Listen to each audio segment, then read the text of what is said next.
Just messing with everybody. I know we're live. I was gonna wait a minute. Anyways, thanks for bearing through our little hiccup. I tried to stream. If you missed that, well, let me start over. Welcome to the channel. Good morning, good afternoon, good night, whatever time we're watching this. Thanks for watching Common Sense Fishing, all that good stuff. Welcome to the channel. We do live streams, giveaways, shorts, fishing videos, how to's, and all kinds of random, weird, fun stuff. So, for those of you who are, veterans of the channel, thanks for sticking through and always being good sports. So, Ram Ranch, we just had to ram it through, brother. Couldn't be tolerating no setbacks.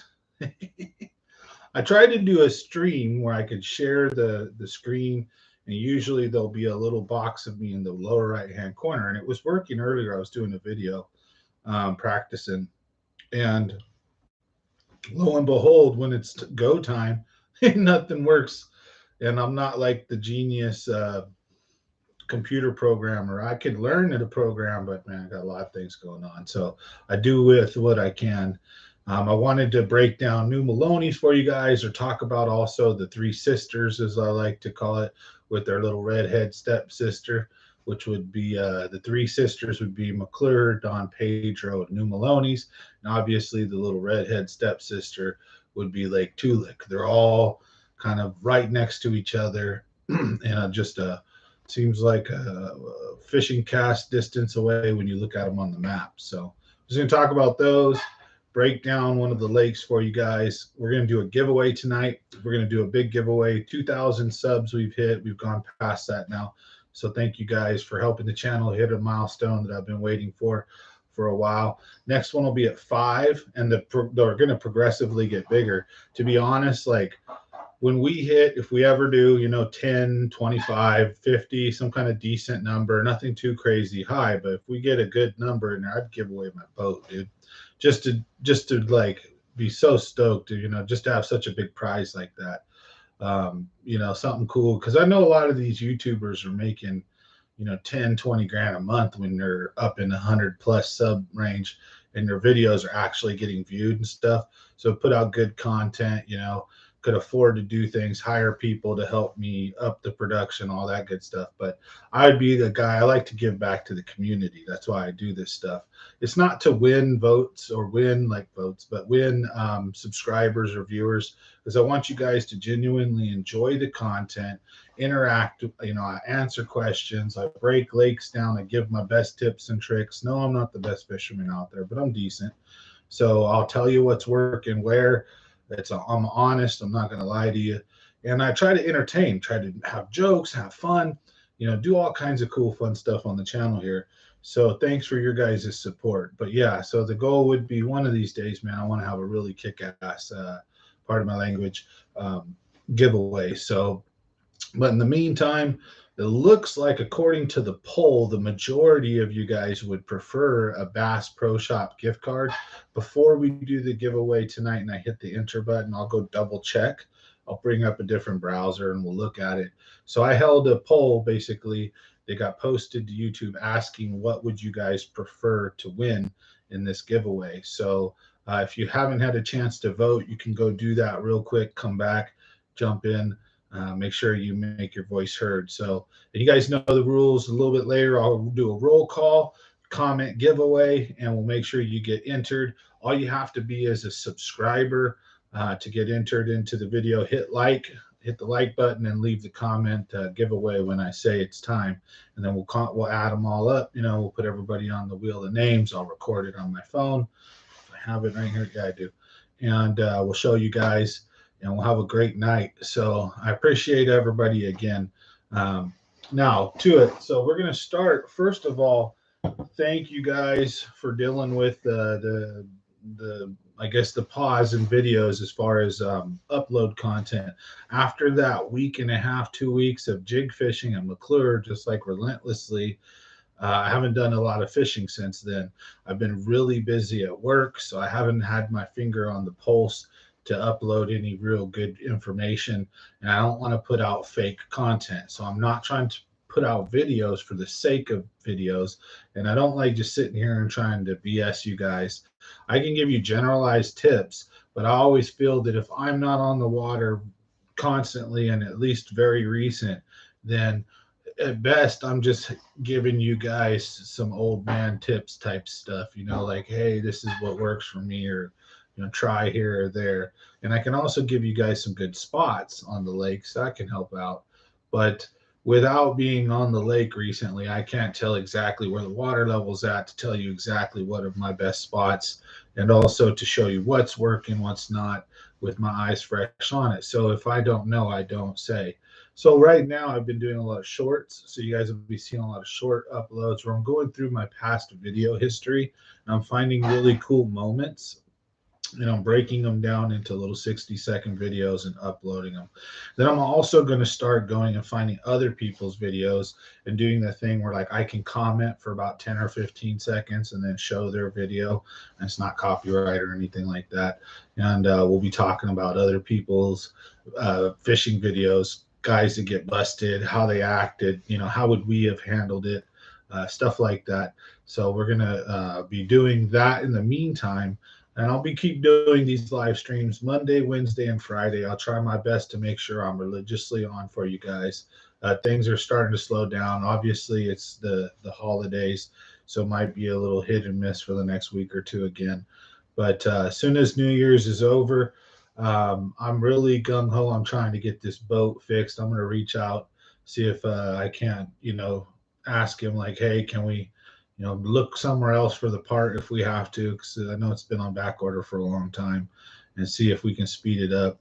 And it'll get to the point, if it don't happen long enough, I might even look at buying a new boat, if things are doing okay with work, and just going and just saying, screw it. So if that's the case, we'll have some really cool stuff. We'll take you guys along as I go pick them out, but I'm planning on doing that anyways in a year or so.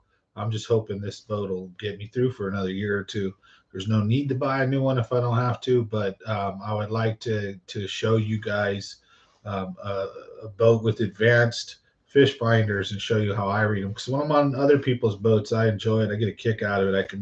I know how to play with their fish finders and how to find them, spot them. You can even see big signatures versus little ones when there's some decent fish down there, or maybe a catfish or carp or something. But you can tell bigger fish from little fish on a lot of these really nice high-end fish finders. And then based on where you're at and where they're at, you can tell almost for sure whether you're dealing with trout, carp, bass, especially literally in some of this Panoptic stuff. It's almost like seeing the fish. So you can see a long fish versus a more rounded fish. So it's pretty cool technology, and I'd love to start bringing that to the forefront. So it's gonna be a great couple of years coming up, I predict.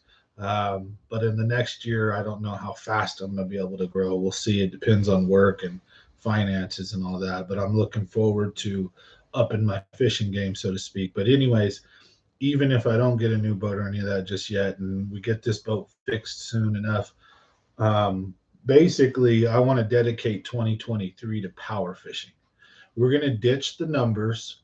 We're gonna stop focusing on the little tips and tricks for finesse, for like catching a lot of fish, for putting a good 5 fish or 3 pounders, 2.5, 3 pounders in the boat, where you can get a 10 to 12, 13 pound bag.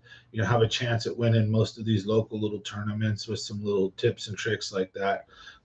And what I want to do is focus on quality over quantity. We're going to start tossing spinner baits.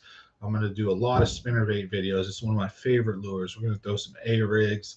We're going to be throwing glide baits, HUDs, swim baits, big Cincos, jigs, if anything. Big Cincos and jigs will be the only thing we're going to be bottom balancing with. Just a lot of cranking, LV 500, spoons. We're going to do a lot of power fishing this year. And then when we transition into spring and summer, again, a lot of crankbaiting, a lot of top water. Everything is going to be big or go home.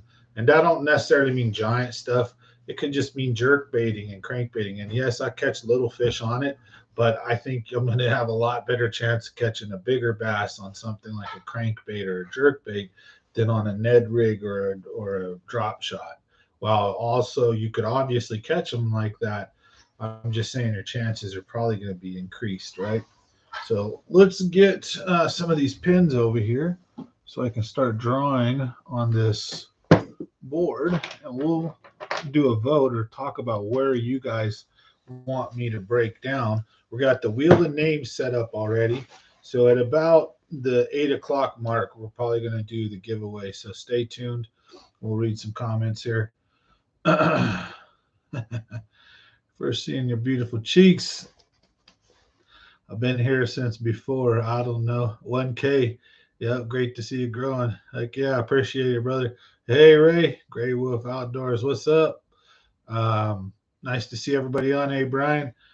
All right, Gerb's back in the house. Merry Christmas, everybody. Kay, thanks for watching. So we're going to have, like I said, our 2,000 sub giveaway. So you don't have to be a member for that. Now, last thing I wanted to say, though, is to all members, again, just like last year, I'm going to be sending out a Christmas package to everybody. So it might take a week or two, like, to get out. But everybody who's a member of the channel, you guys are going to get something special from me. I'm even thinking about doing, like, I don't want to promise it, but like some Christmas cards with a nice little note from me and a little gift. Say thank you for supporting the channel, and to show my, for your support, to show my gratitude back. But for the subs too, I appreciate you guys. For the people who are just watching, you haven't quite subbed, become a member, any of that. Thank you for hanging out and watching. Hopefully I can earn your subscription and, like button and a comment. For those of you who do watch the channel, I appreciate every single one of you guys. Also, when you see my videos, past, media, new, whatever, the best thing that helps the channel grow is remember to hit the like button, to comment and comment below. You don't have to share it. You don't have to try to like shout me out. You don't have to put it on Facebook. The actual best thing is that when the algorithm for YouTube feels and thinks that and knows that there's genuine engagement, meaning that you like the video, you're talking, you're commenting on the video, and the community's commenting to each other, the video is going to go more and more, right? So the more comments it has, hey, James David, welcome back, or welcome. I don't know if you were, but thank you. So we'll make sure you get something. Everybody who's been a member, whether you just joined or whether you've been all year. So appreciate you. But where was I? See, you guys got me. I thought you were. Merry Christmas, Brandon. Nice to see you on. Oh, well, then you had a baby. Oh, man, congratulations, brother. You ram ranched it yourself, didn't you?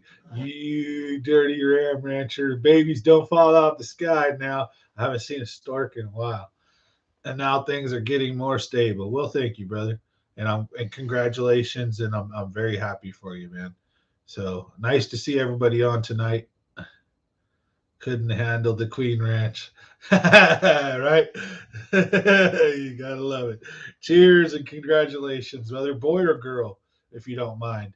You don't have to answer, but I've got technically in the house, and we've got 3 boys, we got 2 girls, but in the house right now, we've got 2 boys and 1 girl. Oh, well, congratulations, brother.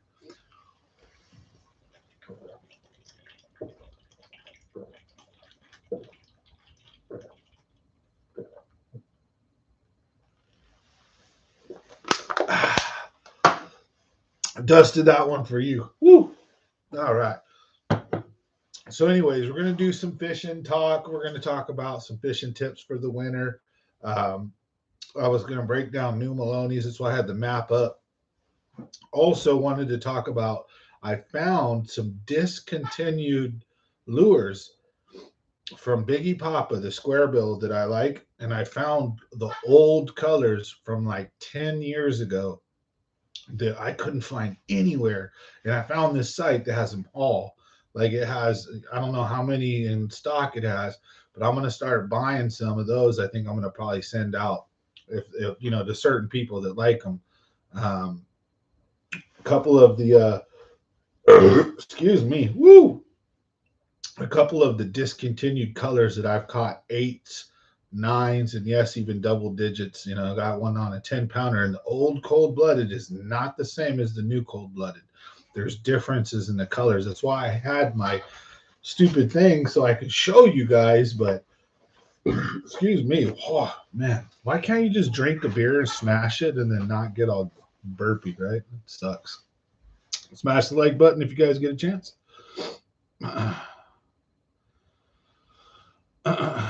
His name is Aries. Nice. You remember when you first released it. I think you were. Even drinks like a fish. You know it. I was on New Maloney's, and my map went 180 feet down and still was not what was real. Will you be breaking down the lake as it is now? That's where I can talk about the lake. I can draw it as it is now, and also as I remember it. And I could tell you guys some really badass spots that are only like good when the lake's this low. And then there's nasty trees everywhere. The trees are a ring that ring the lake. The specific ones that are the devil's ass of New Maloney's that everyone hates. That you either learn how to fish the trees and you can catch fish out of them, or you're battling the bastards all day. And even when you get good fish in them, you lose. It's annoying as shit. I know how it is, but it's a ring. So like when the lake's real full, when the lake's like almost full, the beginning of the trees are like an 80 to 100 feet or even more, like 120. So you don't almost ever hit those nasty trees. When the lake's full, you got some random wood, right? You don't really deal with a lot of trees. When the lake level drops, it's about halfway or so, those trees are now in about 80, right? And then when you get even 80 to maybe 100, something like that, or something like that. As you get even lower, now the trees are in 60 to 80. Then the trees become into 40. Then what happens is it gets so low that the trees are actually, they start about 10 feet or 5 feet from shore. So you'll have the shoreline with the rocks, no trees and stuff, and it'll usually be kind of shallow, even in the dark, even in the deeper areas. And you'll have about maybe 10 feet out from shore, and then sure as shit, 40-foot, 60-foot trees, right? Just everywhere. And they'll come out, and there'll be a big old row of them that wrap around damn near the whole lake. It's annoying as shit, right? And there's only certain areas that don't have them. And they'll go all the way out until like 40 feet. And then it will be like dirt and rock and stuff and no more trees out after that. And so when the lake gets like that, boy, I know some bad. I actually, about 10 years ago, we were tournament fishing in the Future Pro Tour. I got like a monster. We didn't weigh it, but this spotted bass had to be about 6.5, almost 7 pounds, dude. It was a mondo. I'd say it was anywhere from the low side, about 5 pounds, and the high side, about 7-ish. It's a spotted bass, really hard. I could show you guys a picture of it. Freaking thing is monster. It has a giant belly. Looked like it just ate a trout. And man, I've had some good times out of New Maloney's when the lake level was that low. Dangerous, very dangerous. There's certain areas of the lake that I stick to, and there's really a couple areas of the lake that are really produced when the lake is extremely low. I haven't been in a minute, so I don't know how high, if it's coming up at all or if it continued to go down further. So, but I can draw it to you guys. I can show you, and we'll do that here in a minute. But now, while we've got some people on, we're going to do the first beginning of the giveaway. So remember, all members, you guys are going to get something from me for Christmas. So thank you for being part of this. Now you can join in on tonight's giveaway, but so can the subs. And what we're going to do is it's a big giveaway. So we will have a main giveaway. Then we'll have a small secondary bonus giveaway. But the main one's going to be for a big Bass Pro Shop gift card. At least that's the last thing that checks. So if you something else, like one of these cool autographed items behind me, like autographed jersey, autographed baseball, one of my cool toys, or props, or anything that's cool in the background, you can also opt in for that. The only thing is, you're not going to really get to choose. I'll choose something cool for you. But if there's also, I think, I put a fishing rod in there. So let's see what's winning. I think the poll. So we have a Man Cave item at 13%, Bass Pro Card at 33, box of lures at 29, and fishing pole at 25.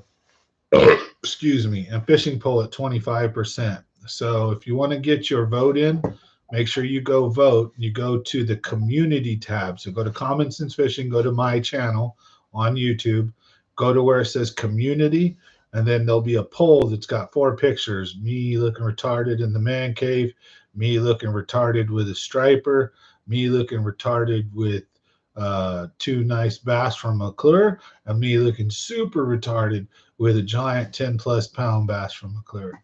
So you guys can go check that out and make sure you guys vote if you want to make sure you get a say in what the prize is going to be. So for now, go ahead and start commenting giveaway, and we're going to start entering your names. That way, if you have to do something, you can check back in a little bit later.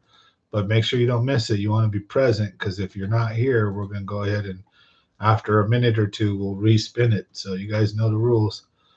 All right, so we're going to enter in Gerbs. He'll go in first. He was just the first one I saw. He's usually the first one on, too. Yo! Hey, Lazaro.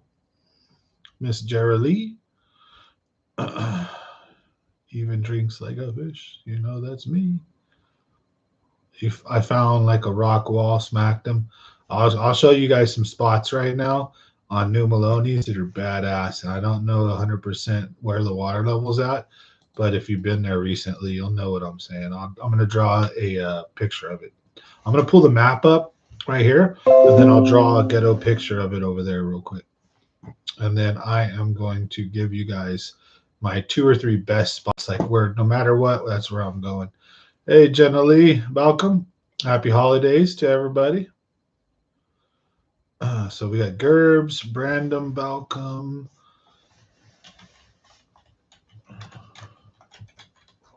And I think I seen TJ in there, right? TJ Noe. How's it going, brother? I know you've won the reel before. And you can win more than once, many, many times. So Jenna Lee, we'll put Jenna Lee in there, and then James David.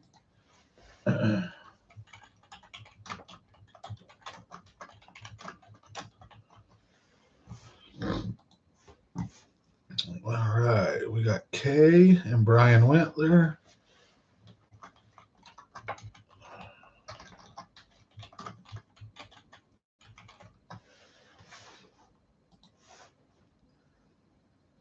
Gray Wolf Outdoors.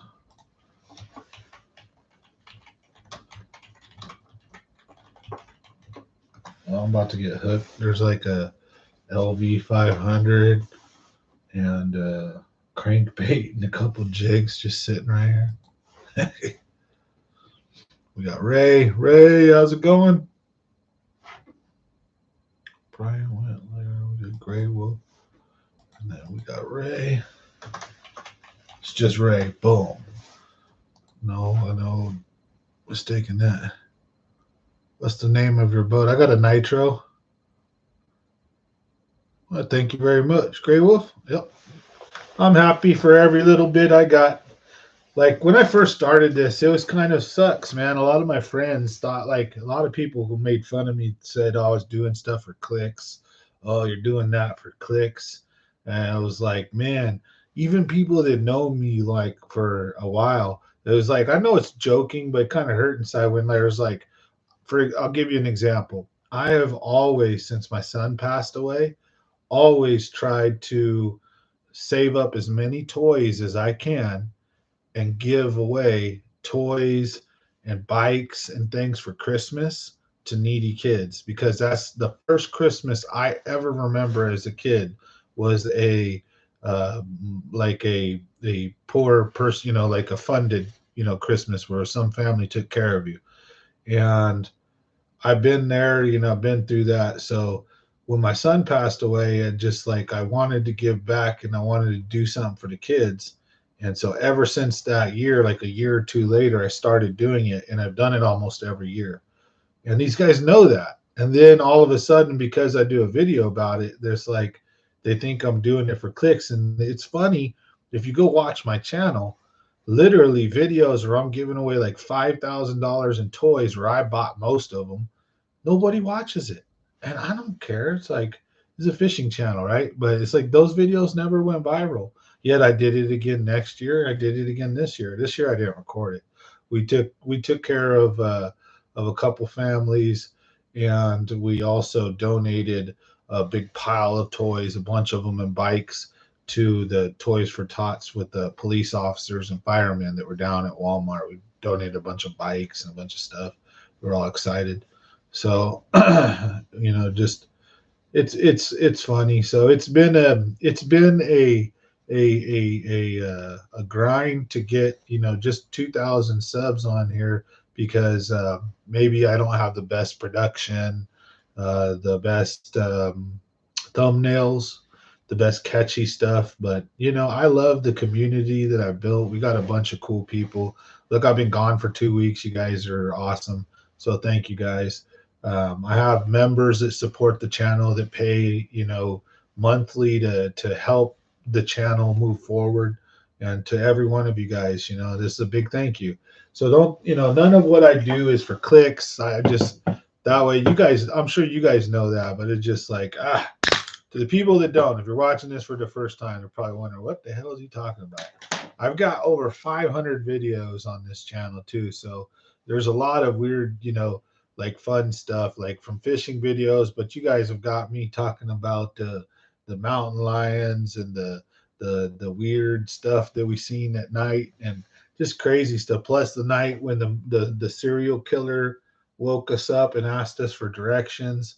So many crazy things. The car crash going 120 miles an hour, flipping upside down, being stuck underwater. Man, kicking in doors while houses are on fire. That video is actually on the channel as a short, I think, or as a one of the older videos where the house was on fire. I went kicked the door in, and I didn't get me kicking the door in on video because I was more concerned with taking care of people. Once I realized everyone's safe, then I started recording. But yeah, we got a sunken boat.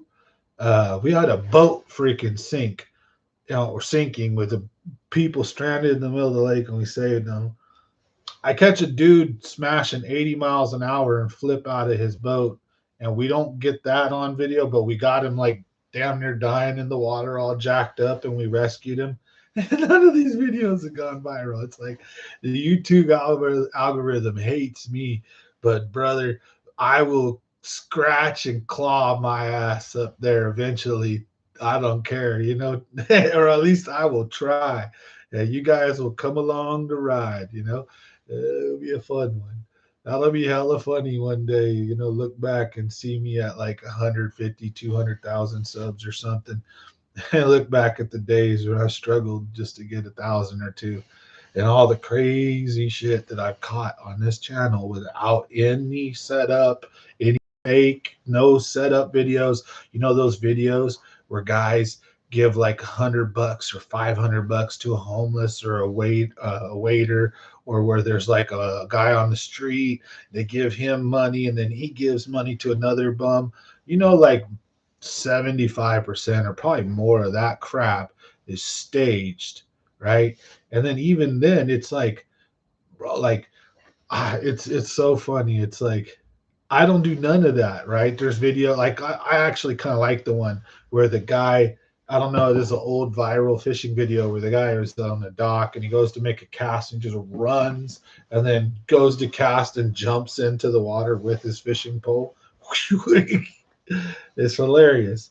But anyways, I haven't done anything like that. So I try to make genuine, fun, honest content and entertain you guys without being like a buffoon, without resorting to like stupidity too much or or resorting to like gimmicks and fakery and like setting shit up like that. Just because once you go down that path, it's just like there ain't no going back, man.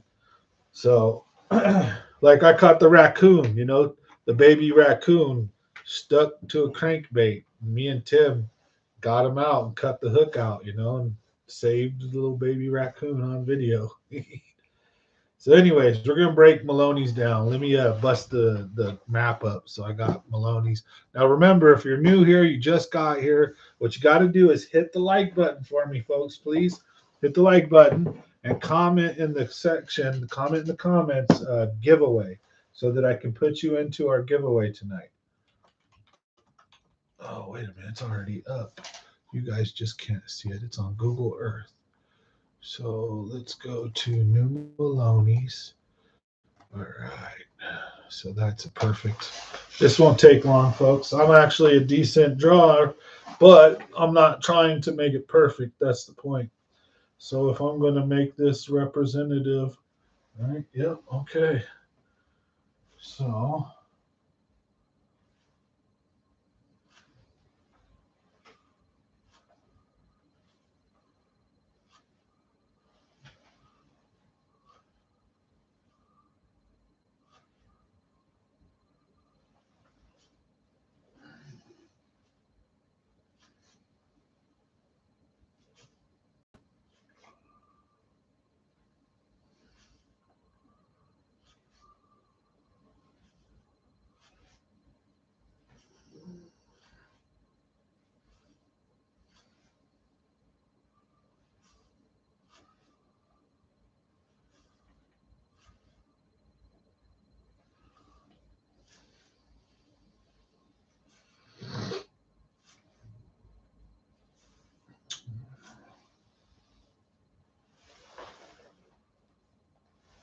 is that going to be right?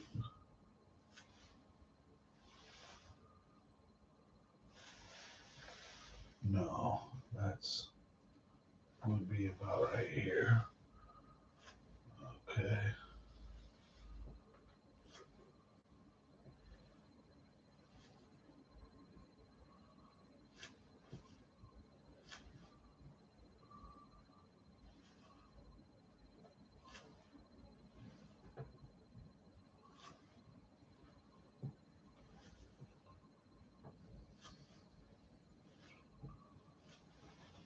All right. Sorry, folks.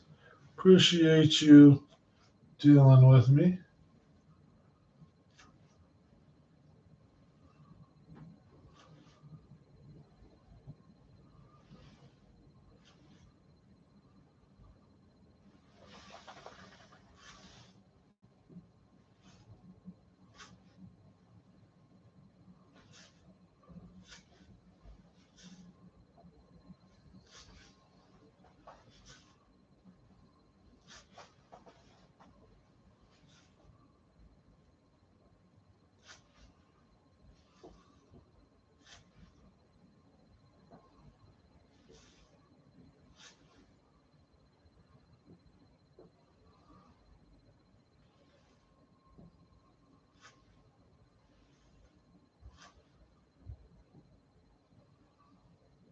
That's not as big. The Tuttletown would be actually it's this big old thing that goes like this. And this would actually be somewhat tighter.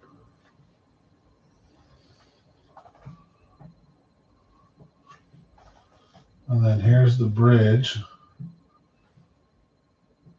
I'm just going to go like this. And then over here, I'll draw where the top part of this is going to basically from the bridge come up and kind of flare out a little bit and go back into the creek back here to a point and then out to another point like this and then up a bunch of narrows.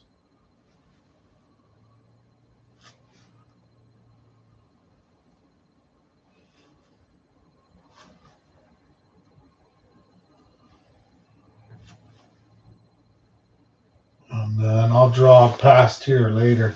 But this is New Maloney's in a nutshell. Let's go back to the video, make sure everybody I didn't lose everybody. Like, hey, was this guy retarded? Glory hole. Okay, so glory hole point right here, Tuttle Town right here. Okay, so glory hole, Tuttle Town, dam, bridge. You guys see all the marks? Angels Creek right here. It's backwards, right? So it's kind of hard. And then I noticed that, let me see. As soon as I get right here, it's hard to see the lines in the light. I can see, but see if I put my hand over it, you could see that blue line right there.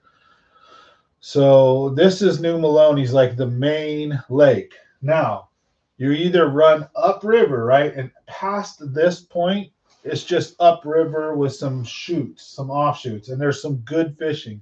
There's a second bridge. You got bridge number 1. And then when you go past this, there's bridge number 2. And there's plenty of fishing, and there's lots of good fishing up there. But when the lake is really, really low, I tend to usually not go too far up. I will, because there's some nice cuts that are up there.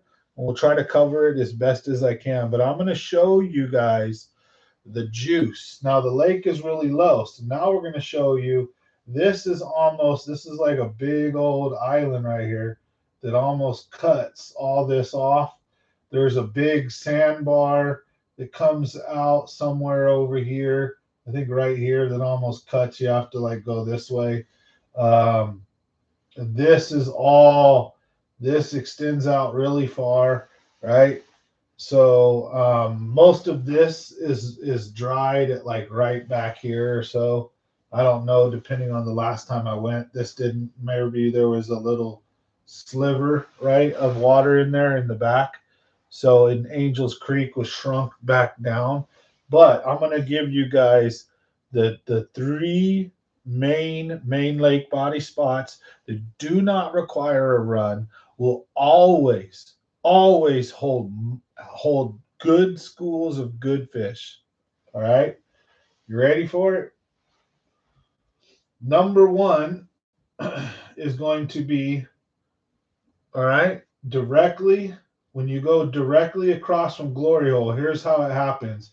When the lake's high, the first launch is here, and then second launch I think is here, and then third launch is here, and then there's another launch here, and then very last launch is here on the tip. And then when it's ultra low, there's a dirt launch, and that's the only one that's open. Tuttletown, when it's high, it's up here, and then when it's low, it's out here, and then it's shut off once the lake gets low enough, right? Well, if you're on Glory Hole and you're on this side where the launch is right here, which is where I think we're at right now, and we're not quite on the point at the very last launch, there's a second launch here. There's another one way up higher. But when it launches here, and then when it goes low, it'll launch here most of the time, or the whole way, but there's 2 main launches. So when you launch on this side, kind of far down, directly about across from here, right here in the middle, there'll be a big island that splits all this, and then there'll be islands. Now, here, going somewhere between Glory Hole and towards the spillway area, there's going to be a small island, and it's going to have 4 big trees lone trees that separate it, that almost mark the four corners. Or if I remember correctly, I think there's actually only three or even two, where one side is all nice and rocky and open with very few wood or anything. And then the other side, there's like one lone big tree here and one lone big tree there. And most of the branches are all broke, where it looks like telephone poles, right? And in the middle are those big gray boulders and rocks. And this is the top of a big island top. And there's only those four trees. Once the water level goes lower, those four trees is all that there is there. There's a couple little smaller bush like trees on it. But this island top, when it's underwater, killer. When it's out, killer, as long as it's not too exposed. Because once it gets super low, this island will be out. There'll be another one out here. Lake Samo, they'll close it after that. I've been there when it's so low. The lake was pretty much, they were about to close it. Or I think they may have, where we were launching off of the dirt at the very tip. So there's an island that's about halfway between this shore and Glory Hole, and there's a couple of them that are kind of just island tops that have like small sticks. You don't want to mess with those. That's bullshit.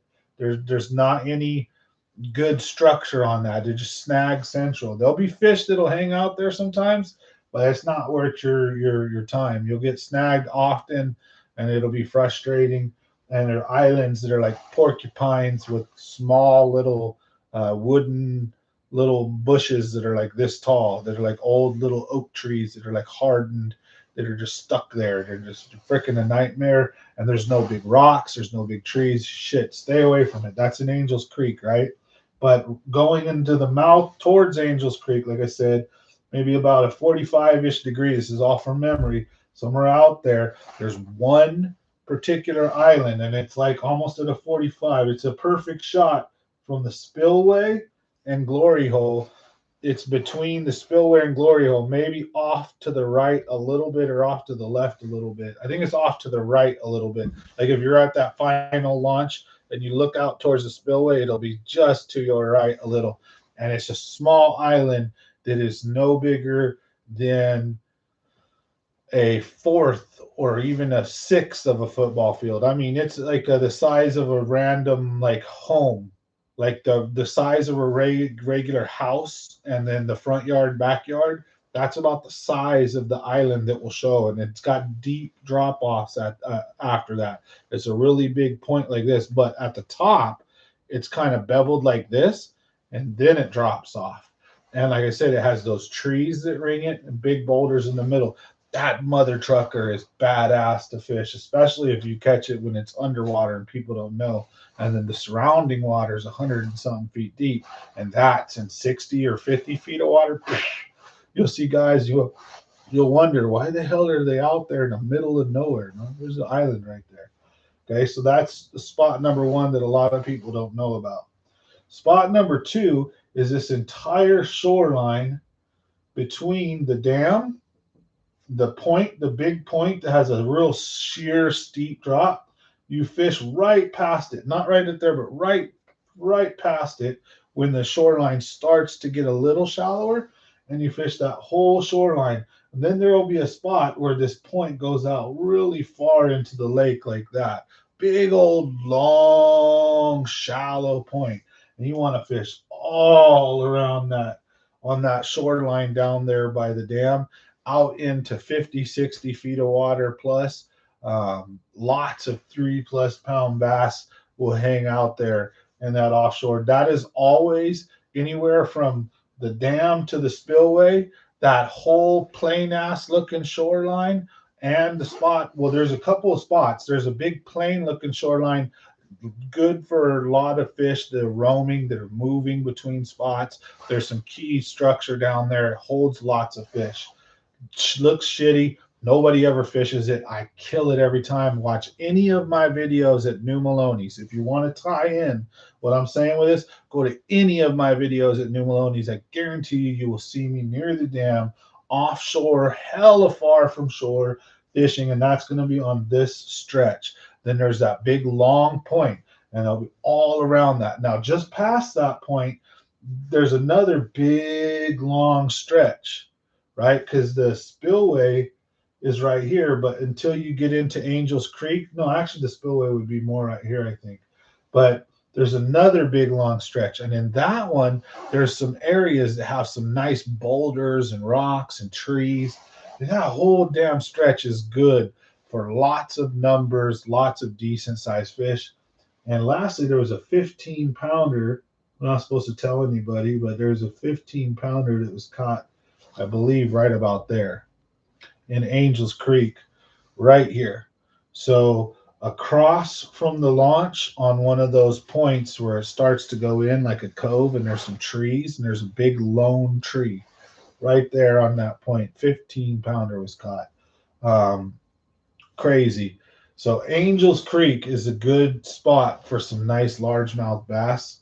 There's lots of wood in Angels Creek, but stay away from these middle islands. They're nothing but porcupine hills that are shit that'll get you stuck up. So also, if you go into the dam and fish this right hand side and part of this left hand side right here, this is the spot. I'll catch a few here and a few here, but I don't really do too good on this side. I'll catch some nice ones here. This is where there's a switchback that goes like that.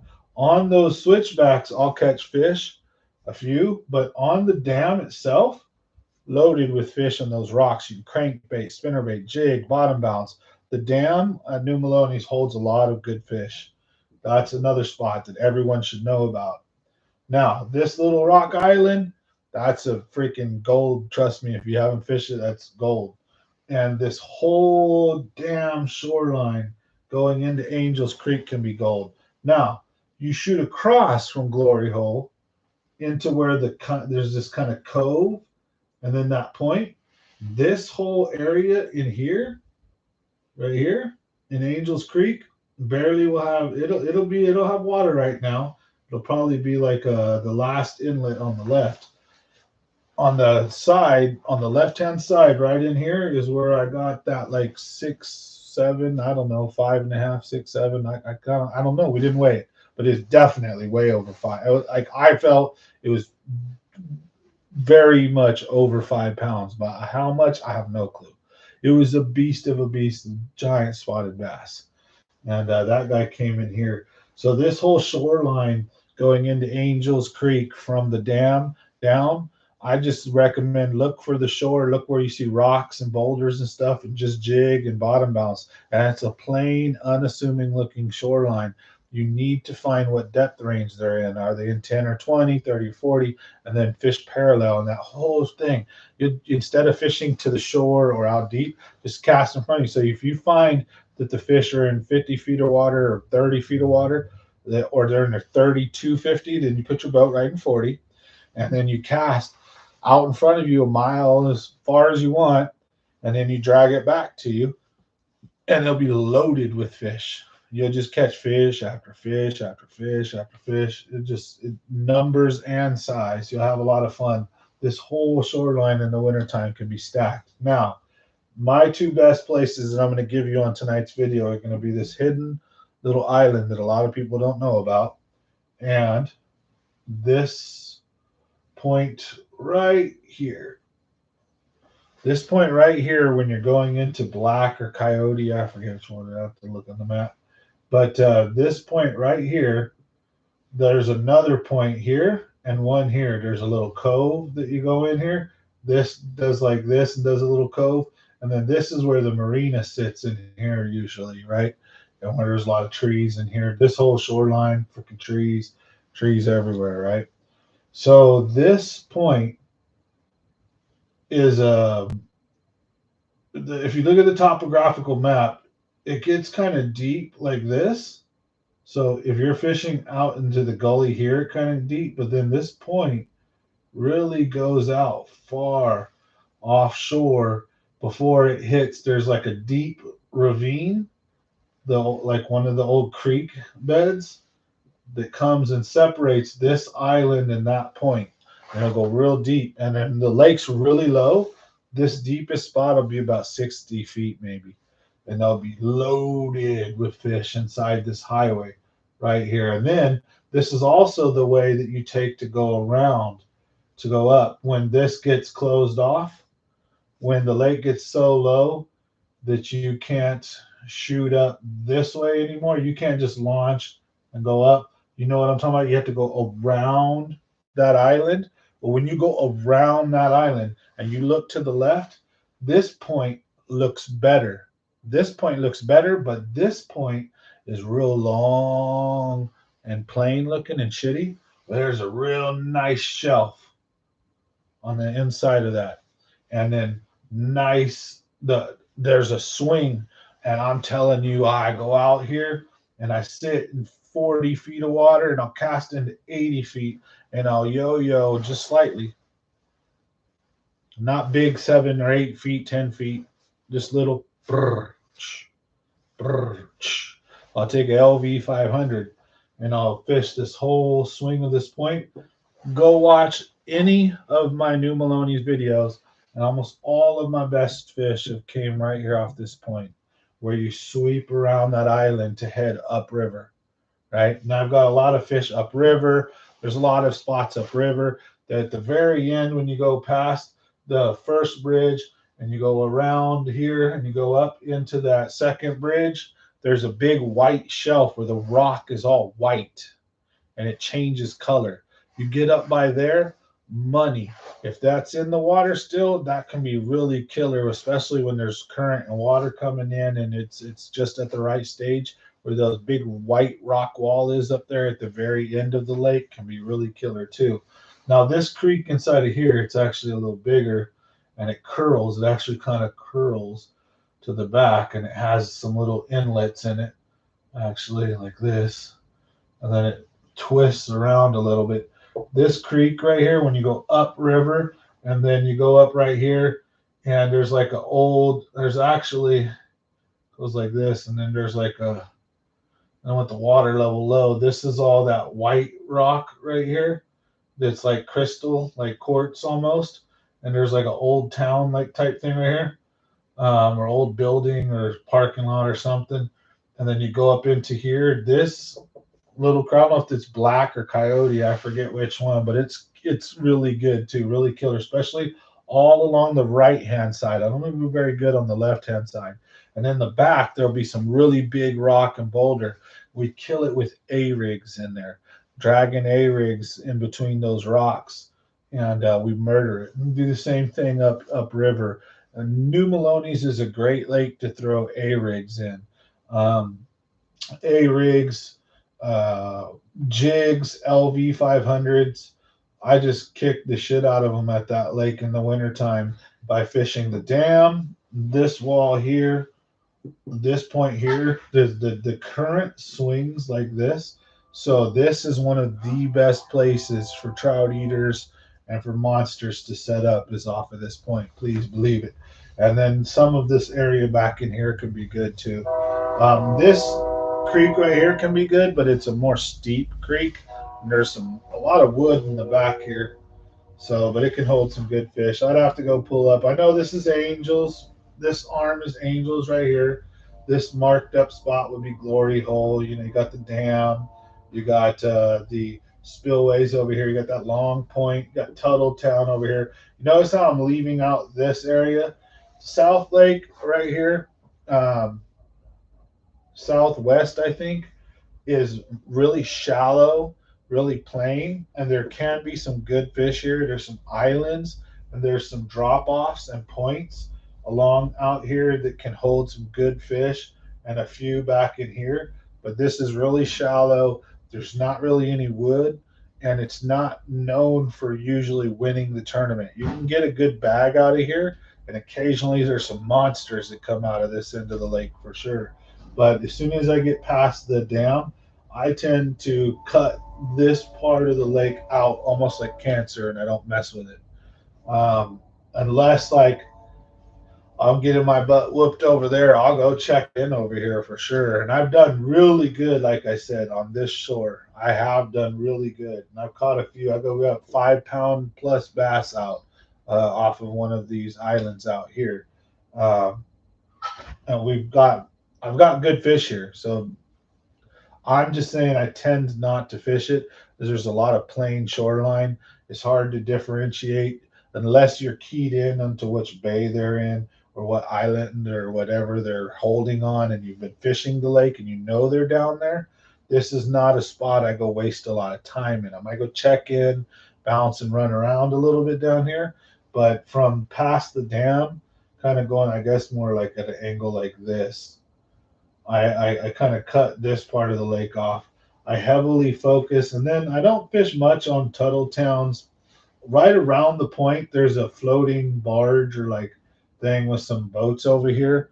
As soon as you go around Tuttletown to go up to the main lake, there's like a cut with some stuff that can be really good, especially when the wind is blowing at this lake. The wind is killer. It can move across this lake and make it really brutal. And one of the only places that you can hide out of the wind when the wind is whipping down is on this side right here, this wall here, and then this wall here. Because the wind in this lake predominantly comes like this or like this. And no matter where you're at, you're going to get hit because the wind, the waves have at New Maloney's, the waves can build up going back and forth like this. But broken here and here, you have a chance where the wind gets broken by the Tuttletown Mountain, basically here, and by the mountain range here. And like I said, it's a predominantly uh, crosswind like this that just really tears it up. Sometimes it comes like this too, but you don't really have the wind that goes like this. It's weird. Directionality wise, we usually get certain wind, and you'll know what I'm talking about if you're in the area. That damn lake always has those rollers, man. When it gets windy at New Maloney's, it's a big ass waves. It's really crazy. It's like I'm more scared of New Maloney sometimes than Pedro or McClure when the waves get big. It's nuts. The waves at Maloney's are weird because of the way the South Lake is, how shallow it is. I just think that the waves they build up in such a way here, they're unobstructed or they just I don't know what it is, but something about the way that lake's set up, they get some monster waves. And they're like cross waves too, because the waves are usually coming this way. And usually you're trying to go up or down the lake like this, and those waves are coming sideways, and they're just that lake can be pretty tricky and annoying sometimes, but it's a wonderful, awesome lake. So I know it's scribbled up and all messed up, but if you can take anything away from tonight's video on New Maloney's, is going to be from Glory Hole. Look for that island or any trees that are big lone trees that are sticking up almost at a 45 or so, or straight across from the launch there, headed towards say the not towards the dam all the way, but towards like the spillway area. You should see out there in the middle a lone island or lone trees that are starting to stick up. That's a killer spot. If you don't know where it's at, if it's not showing, look on your GPS, look on your map. Sure as shit, there will be an island out there, and go find it. It's a really good island. Then the other thing is the dam. I'm sure a lot of people know that, but for some weird reason, I really don't see a lot of people fishing this stretch. When I just tear it up, I just have a grand old time fishing this really kind of unassuming stretch of the lake down here, and that's when they're deeper usually. And again, this point when you're going up towards the first bridge and you haven't quite gone around that bend right after, we got to do that almost like a S turn to get up there. Right here on this point, trust me, park your boat offshore 30 to 40 feet deep. Drive around and look and graph if you want. You'll find a big shelf on one side with a couple of big trees. You'll find a giant sweeping smooth point with not a lot of structure with a couple of trees at the very end of it with like a ravine and a channel, and then it'll start going uphill to the island, which will be across the way, because this distance isn't very far once the lake gets really low. When the lake's high, it's a very far distance, but when the lake's low, it's a much shorter distance because that little tiny rock that shows up on the map becomes a big old giant island. And that's that island you have to drive around, right? So there's a big, long tapering point. And I know that some of this lake like the back of my hand. There's a lot of spots I'd tell you about, but I don't want to waste you guys' time and talk all night. And then a lot of you guys and gals may not even be from the area and you're hanging out for a giveaway. You're also hanging out to be entertained. I haven't cracked a joke or drank a beer or burped or farted or nothing. What the hell's going on right now? So if you're not local, this may not be 100% for you. But if you're here, you fish this lake a lot, please believe you may know about it already, but give those spots a fair shake. Try things like the LV 500, some of the stuff that I'm talking about. Fish a lot deeper, 50, 60 feet deep, 80 feet deep, and you're going to find a lot of success. Don't go fish, right up in the trees in 20, 30, 40 feet where you can get snagged a lot. You'll find that there isn't a lot of fish shallow all the time. And when they are, they're usually, they can be in trees up against structure, or they're going to be in rocks usually where they're trying to get some heat, I think, when they're staying up shallow. And then spotted bass will be, there'll be some big old spotted bass on some steep rocks. That's where a good float and fly is killer this time of year. If you haven't heard of it, look at some of my videos, look at other people's videos. Float and fly is a killer technique for when the water temperature starts getting cold. When the water temperature gets really cold, you're going to want one of two techniques, basically, most of the time. Extremely slow, which is float and fly. Just this little like crappie jig that's floating through the water, extremely slow with the occasional twitch. And then this extremely slow, lifelike float. The bass just comes up and grabs it, and your little float falls over. It's all super sly. Boom, a big old spotted catch 4 or 5 pound bass, and largemouth too, like that. They'll be up there shallow too sometimes. So they want something really slow. Slow jig, slow drop shot, Ned rig, Nico, I don't care, Cinco, whatever, even a slow drag a hood. They want it slow, or LV 500, blade bait, jerk bait, fast, and then slow stop. And then fast, right? And then slow stop. So they're going to hit that reaction, and it triggers that fight or flight, that feed, that either the feed or not to feed instinct. So you're going to want to have those kind of things on deck. So the LV 500, a jerk bait, a blade bait, that's going to be your quick moving lures, a speed crank for the winter. And then also in the winter, something slow, really slow, drop shot, Ned rig, jig, HUD, swim bait, don't matter, slow. And when I mean slow, I mean like take your rod and move it like this.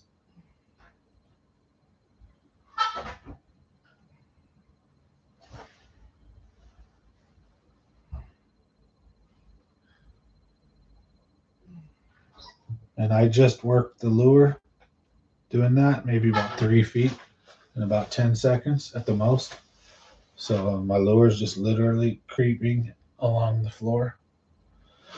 All right. Hope these tips and tricks for Maloney's in wintertime helped out. We're going to do our giveaway now. Thank you guys for helping me hit 2K subs, for sticking with me, for dealing with the ups and downs of the channel and being here through the hard times and the good times. I appreciate you guys very much. So we're going to read some more comments.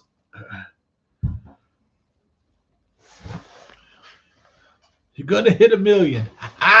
You smoking, bro? If I expand and I stop doing just fishing and I get into like the Joe Rogan-esque, maybe. I don't know. I'm not famous though, but I sure as hell, I'm a unique individual, I get, and two, you might have to have an acquired taste for it. I don't know. Maybe not. Maybe I can rub off on them, I say give me a chance, hang out with me. You may not love me, but you ain't gonna hate me. I'm a decent person. Well, take that back. You maybe either love me or you hate me. I don't know. All I know is I try to be a good dude, take care of people. But this is the internet. This is YouTube. This is about entertainment, right?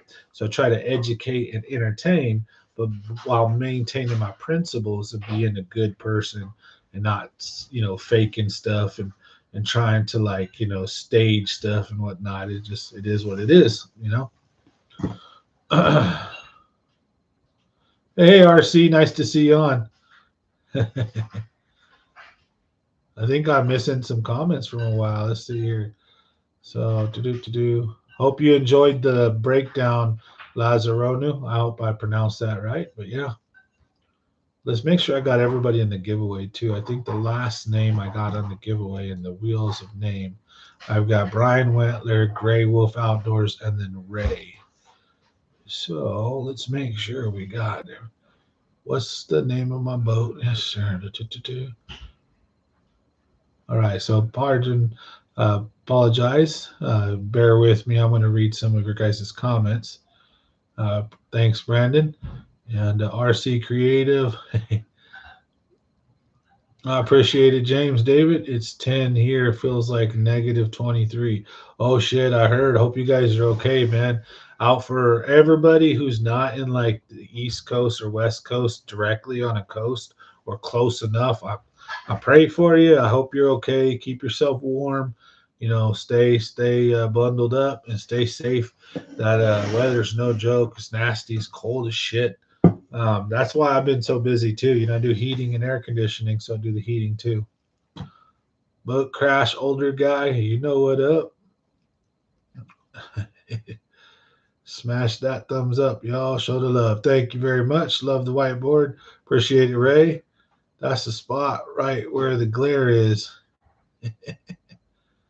Gotta find that glory hole. Bro, that's a sick drawing of the lake. Well, thank you.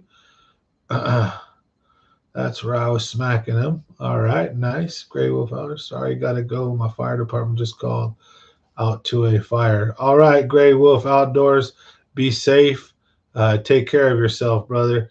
And everybody say a prayer for Gray Wolf. He's gonna go out to a fire. So, I know it's the winter time. So hopefully, you don't get yourself in any unsafe predicaments. And if you win, Gray Wolf, we'll make sure we'll hold the spot for you. We'll honor that. People out on the lake, like if Brandon and I went to where you're fishing and just shadowed you and picked up from new. Yeah, I do that all the time, TJ. Me and a lot of guys go out and, I'll take them around and I'll point them to some spots. We'll fish. And then, like an hour, we'll either shadow each other or stay with each other or we'll be near each other. And then, when either we're tearing them up or not, and it's time, to go discuss how things are going. Do we want to move? How are we doing? We'll go meet up real quick, and I'll, if I'm on them, I'll tell you where, what, and how. If you're on them, I'll ask you, okay, what are you getting them on? And then we cruise around the lake. We'll hit my spots up. I'll physically point out. I'll even take them along and be like, look, when the lake's high, this is where I'm fishing. When the lake's low, I'm over here. When the lake's a little bit higher, I'm over there. So I'm not a guide. I don't charge.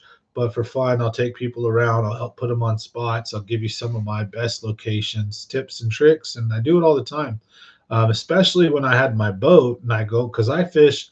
When I have my boat, when I get it back, I'm going to be fishing at least once or twice a week. Sometimes I fish 3 or 4 times a week, but minimum is going to be once a week. But, it isn't uncommon for me to go even 2 or 3 or 4 times a week. Hell, there's times I've gone every day of the week. So when that's happening, I got no problem with people jumping on my boat, rolling with me, as long as it's just one. I have a small boat, so I hate bringing groups. One person, then it's fun. But if you're on your boat, shoot, let's go party, let's go have fun, and let's go tear the place up, go find the fish. I do that all the time. So again, shout out Grey Wolf. Take care of yourself. Mario, make sure you get up on the giveaway. There we go. Let's put Mario in. Mario Ibarra.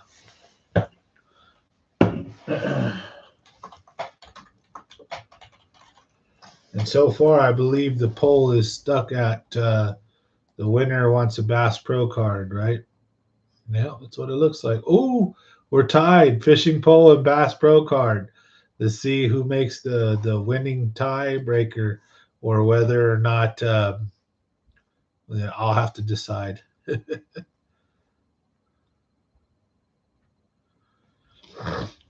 Got pretty choppy out today towards 3 o'clock. Sure does at that lake. How long did it take you to draw that map? I just did it. You watched me scribble that shit like a second grader. Like, yeah. $1 billion to catch a carp. Daniel Matthews. I charged you 1 billion. No faking, bro. Good evening, Cody Conway. Make sure you comment giveaway if you want to get in on tonight's giveaway.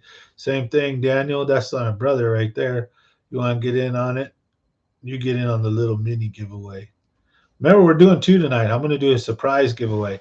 You guys can stare at my ugly drawing for a minute. I got to go pee really fast in the backyard. Apologize. I mean, I could use my bathroom. It is my house right there, but the backyard's closer. Give me a second. Oh, and you know what? I ought to take Casper with me while I'm going out there so you guys don't have to hear me dying.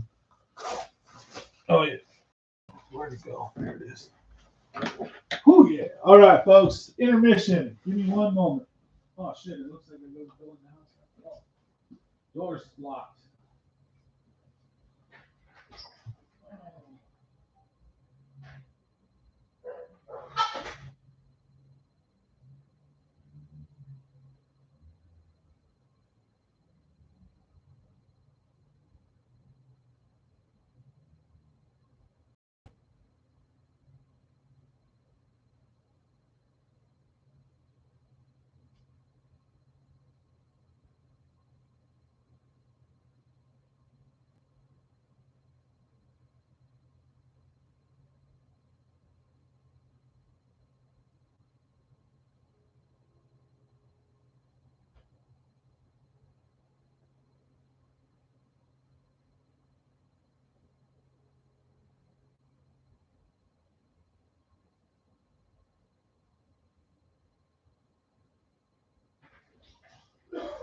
Oh, here comes Fatty.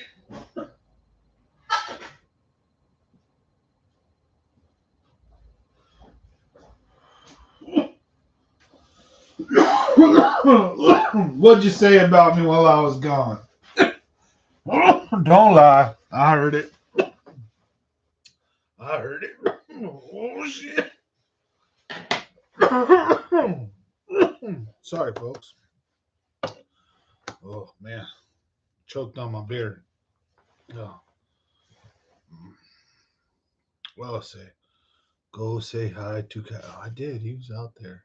He scared the shit out of me, damn ghost.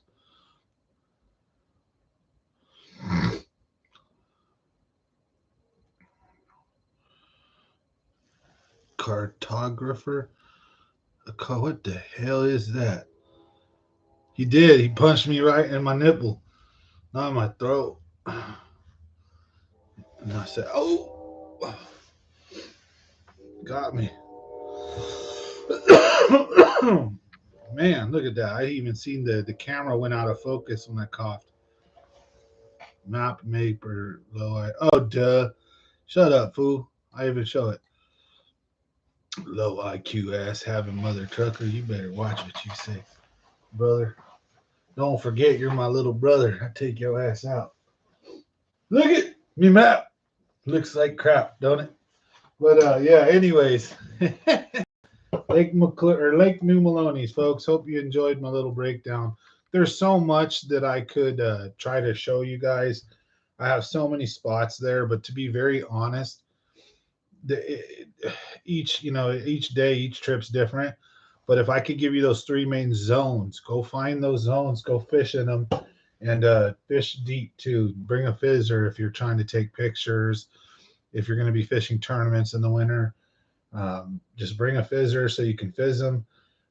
Fish deep. There's shallow fish too, so don't just take my word for that on that. You can definitely catch fish shallow, and the really big monster fish. Some of them are going to be shallow. Largemouth usually not go too much deeper than 35, 40 feet. You know, Don Mormon. I'm going to do this break off real quick. Don Mormon's got over like 50 something bass over 10 pounds. And I asked him, I said, because I've caught some big ass fish deep, but I've got 4 double digits and all of them have come out of like shallower than say 30 feet. And I noticed that. And I've caught bass as deep as like 100, maybe 110 feet deep. But I know I've caught bass in like 97 to 100 feet. I want to say I've even got them in like 105, 107, something like that, close to 110. And dead on the bottom, smacked one out, boom, like, oh my God. But I noticed most of them are dinks. The deepest I've ever pulled a fish over 5 pounds was, I think, about 40 feet. Now, I have heard that those world record spotted bass out of Maloney's and a couple of, like, back in the 90s or whatever, early 2000s, they were getting caught with weightless Cincos over 60 feet of water, but by suspended bass. And that those giant bass weren't that deep. And Don Mormon, I talked to him. I picked his brain on that video. He was talking with Ryan Cook.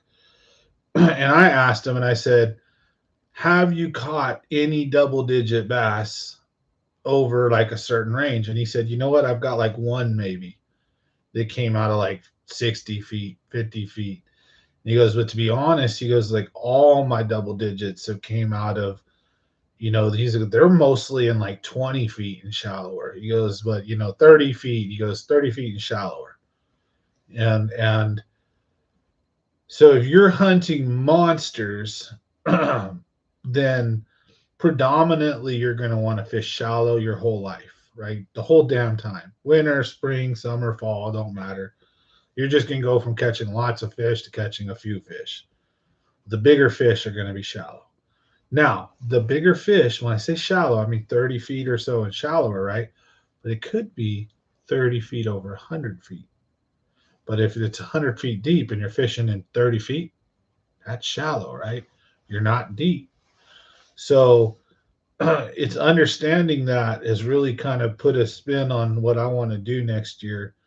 Because I've power fished my whole life, and I've caught a lot of bigger fish in my fishing years as a younger person with less experience than I have in the last 10 years as an adult with way more experience, because I think I know more. I thought I know more, even if I know now with all that I know, I think I know so much, right? And I go out and I do X, Y, or Z, but my habits and my demons get to me. And what I mean by that are habits are like those go-to lures that we all throw when we should be throwing other things. And demons are our desires when we really want to catch that monster fish, but all we do is throw a drop shot all day because we don't want to stop catching fish, and we're catching 1.5, 2 pounders all day, and it's fun. But you caught 60 fish all day, and you got one fish in the 3-pound range, and then a bunch of twos. You got a good picture. You might even win a tournament, place decent. Hey, everybody's having a tough day, but that ain't much. There's guys that'll go out there and cream that, right? Almost consistently too. And it's by doing techniques like power fishing more, fishing shallower or over open water, but in a shallower range. It just means usually you have to slow down. So, because I remember, right? I remember being 19, 20 years old and drive out, I started fishing when I was about 11, 12 years old, and I fished all the way till now, right? So let's just say between 11 and 30, I never really got on a boat, had a boat, fished from a boat. You're talking 20 years of shore fishing experience. And I caught many, many more bigger fish than I have now out of a boat. And what I've learned from that is I think the two reasons why I caught more big fish younger, and not because it was back in the days and there were less fishermen, it was less pressure, is because if I'm on shore, right? Let's go to a quick little side note before we do this giveaway.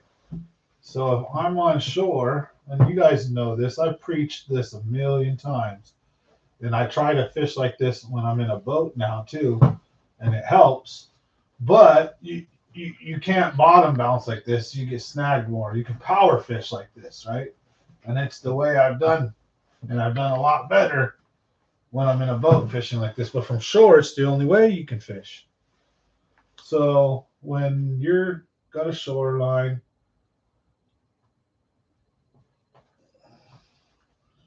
and you're in a boat,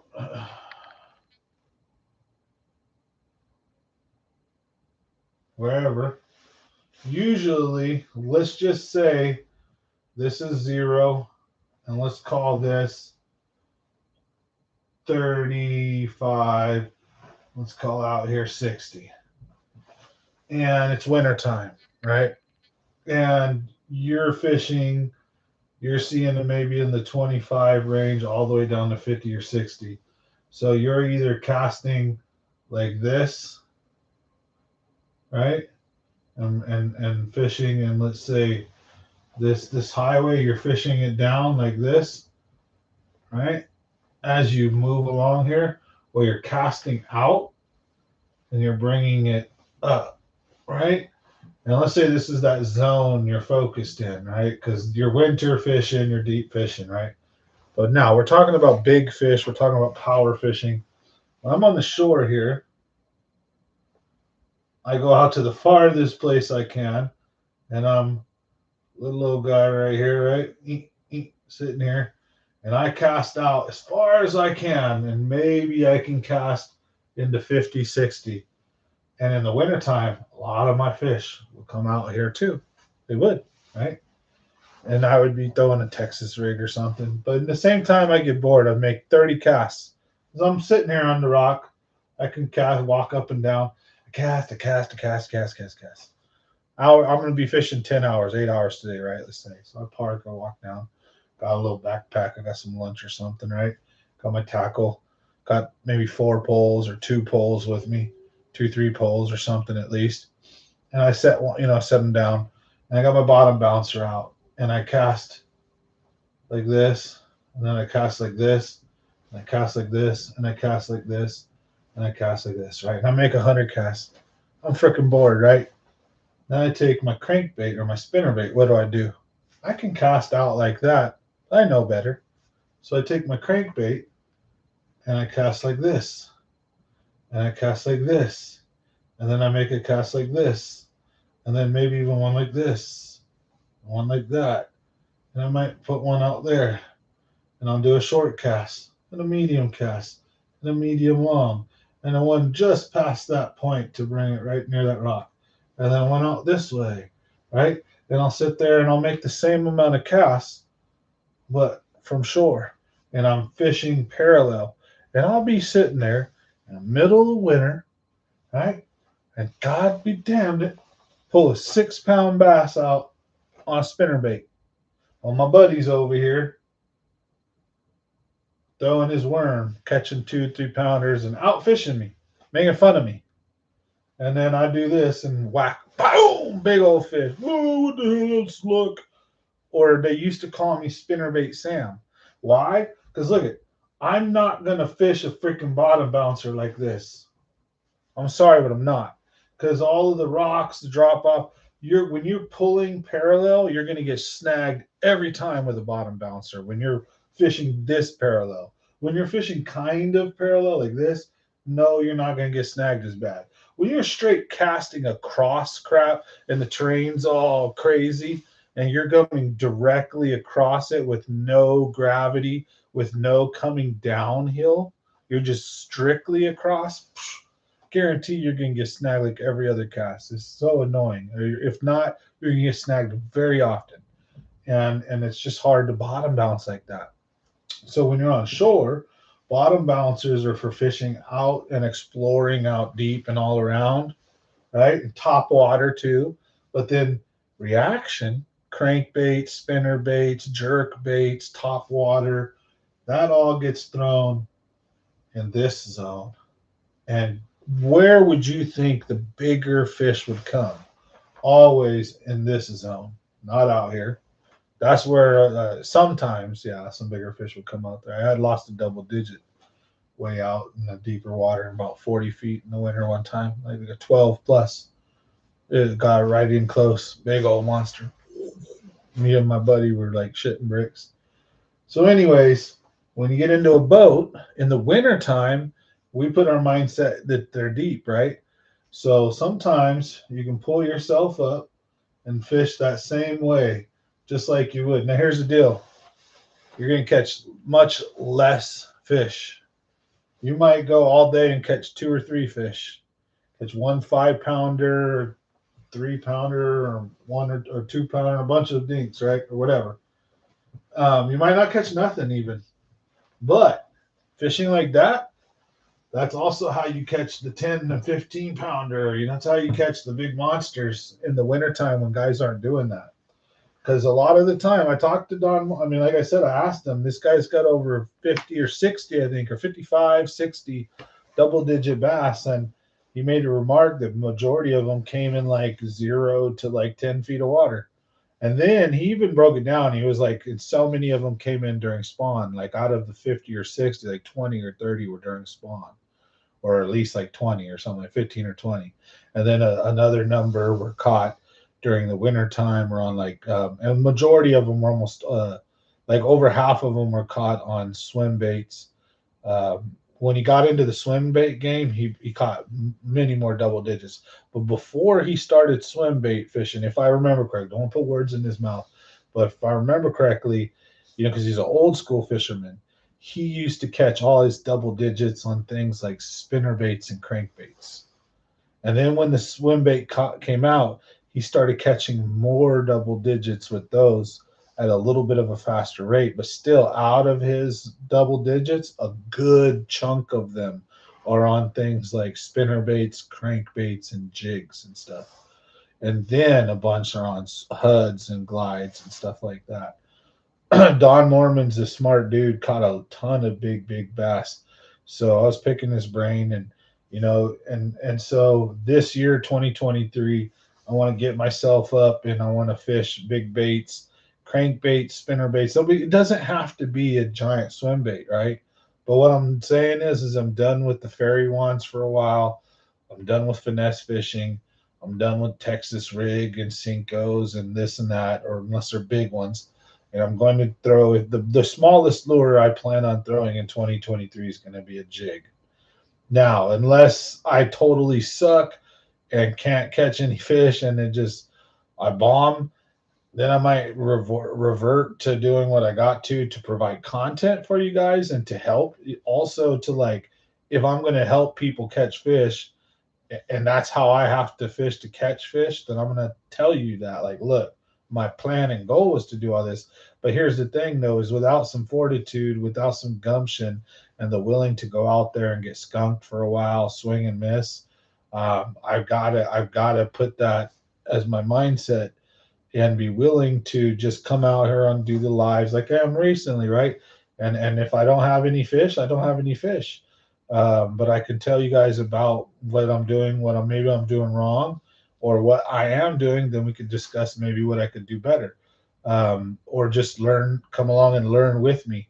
But the other thing is I'm extremely good at power fishing and doing other stuff, but I haven't been doing it a lot lately. So it's also like, the old saying, you don't forget how to ride a bike, or it's like riding a bike, you just jump right back on it. But still, if you hadn't rode a bike for 20 years and you jump on it, you're a little shaky and you can't just go busting jumps out and doing wheelies right away. You might have to do a little bit of some practice and get your muscle memory back before you can start doing all that crazy stuff. So same thing with fishing is, it might take me a minute, but believe you me, I plan on putting some nice spinner bait and crankbait fish on. And I actually did a decent job of doing that in 2022. I've actually got a couple 5 and 6 pounders on crankbaits and spinner baits this year out of the California Delta. I'm just kind of sad that I think the biggest fish that I got this year was about 6 pounds. I didn't get anything over 6 this year. Every year so far, previous, I've got a double digit. we've got 8 pounders. We've got a 9 pounder on video. I mean, I myself got some 7s and 6s, but I've got double digits too. And this year, was a good year. I've got lots of 4s and 5s, but I got a couple, I think, that were a little over 6. That's it. So no 7s or 8s this year. So it's kind of that made it clear to me, like, whoa, I think I was overly focused on catching like numbers and fish. I mean, I got to go to Clear Lake for a couple days, like 3 days of fishing straight on Clear Lake, and the biggest fish I had to show for it was like 4, maybe 5 pounds. It was like, that shouldn't be. I should have been less focused on catching 2 and 3 pounders and more focused on how to catch the big ones. So that's what I'm going to do going into 2023. So I hope you guys enjoyed today's live stream. Let's get this giveaway over with. Man, I got excited. It's been a long time since I've been back. So thanks everybody for joining and hanging out tonight. Hit the like button if you guys get a chance. If you're new here, we're doing a giveaway tonight. So if you're just getting here, make sure you comment giveaway right now in the giveaway section. I'm going to put your name in the wheel of names, and you get entered to win a Bass Pro Shop card. It's for hitting 2,000 subs. The poll still stands tied, so we don't have a tiebreaker. So if you go into community on my tab, there is a poll on what gift you guys would like to receive for the giveaway. And the options are 4: man cave item, like an autographed item or something from the back that you see here. Option 2 is a Bass Pro card. Option 3 is a box of personal lures from me, not used ones, but brand new lures that I would use, and all, a whole little tackle setup of like some of the best stuff that I fish. So that if it's in that box, I genuinely use it. Or a fishing pole combo, like a spinning rod or a bait caster, or just the rod by itself, but a nice one, or maybe a really nice reel. Either way, that's in the fishing pole. So if you want to vote now before we do this giveaway, because this is the last chance, and we're going to get off for tonight. Hope everyone has a Merry Christmas and a Happy New Year. We'll be back after Christmas with a couple more live streams before New Year's. And hopefully the boat will be out of the shop soon, and we'll be back into having a great time and getting into our usual. So let's go do our giveaways. So we got Oscar. Let's go back up. All right. So let's make sure I don't miss anybody. We'll read some of the chat, and then we'll get it over. So thank you guys. I hope you guys enjoy hanging out tonight. Cheaper to send out. Yeah, Bass Pro card is cheaper to send out. So I hope you guys vote on that. Then you could go buy whatever pole you want, because I might buy the one you don't like.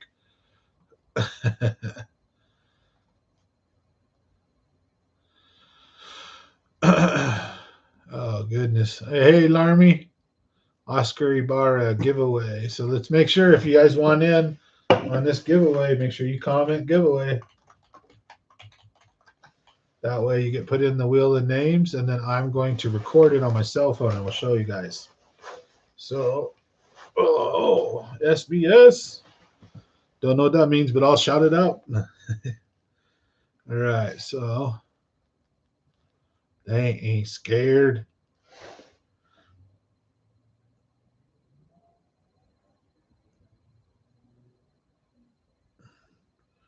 Oh, you know it. If you were here, I would hook you up. You know who you are. I try to take care of people. All right. So we got Oscar. The deeper, the better. Mr. UCL. Merry Christmas. Keep on keeping on with the knowledge and the 23. Thanks. Appreciate it. What's up, man? I'm in Fresno, Sycamore Island. I catch smallmouth bass all day. It's behind Valley Children's Hospital. You got to check it out. For sure. I just worry about the smaller places. I don't want to blow them up, man. I don't want to go to like H Pond, to the Flying M Ranch, that people already know about that, and blow it up. But like, I don't want to go to people's like little local Bear Creek spots where they caught even a 10-pounder. I know about Dry Creek. I know about, if you are a fisherman in the Central Valley and your spots anywhere, I don't know all the Fresno spots, but if your spots from like Madera to like almost Sacramento, I probably know of it or fished it at one time. I just avoid the stuff that isn't big and accessible or isn't close to me, because I don't want to make people upset. I don't want to go to the little local honey holes and blow up like Lake Success, Los Banos Creek Reservoir. And I know I'm a small channel, so it's just there's small little groups of people that I have good relationship with. I don't want to like piss off, because I think a lot of people still don't get that I'm not doing this for clicks. I'm just trying to help, and I'm having fun. I'm documenting it. I'm passing my time. You know, my family's all like, no, they're not right here right now. My wife and, you know, she's upstairs doing her thing. The kids are with friends. My other kids are out of town with their mom in Oklahoma. So it's like, you know, and even then, like most of the time I do just an hour or two of these videos a few times a week. It's not too much. It doesn't cut in. I enjoy it. It's a fun thing to do. And one day it may turn into a business, you know. It's an investment that maybe it will turn into something. And maybe after 10 years of doing this, I'll have 5,000 subs or 10,000, and I won't really make anything. I won't really go anywhere. But maybe I'll one day when I die or something, or 10, 20 years, maybe the channel blow up then. Who knows? And maybe it never does. That's cool. I don't do this to be famous. I don't care. I am monetized. I make like $60 a month on YouTube. So even if I had my boat, like what I make on YouTube would pay for one trip, maybe one gas in the boat or truck. Or when gas was $2 a gallon, maybe both the boat and truck. But you know, it's like it's so I have fun and I do me anyways. You know, I try not to think about it. It's like, screw it. Try not to even care much about all that drama and just do me. So anyways, we're gonna record it. So we're gonna show you guys on my phone. So I'm gonna go ahead and make sure that you guys see us do the giveaway here. So we got Juan Gonzalez. Did I put you up there? No, let's put Juan.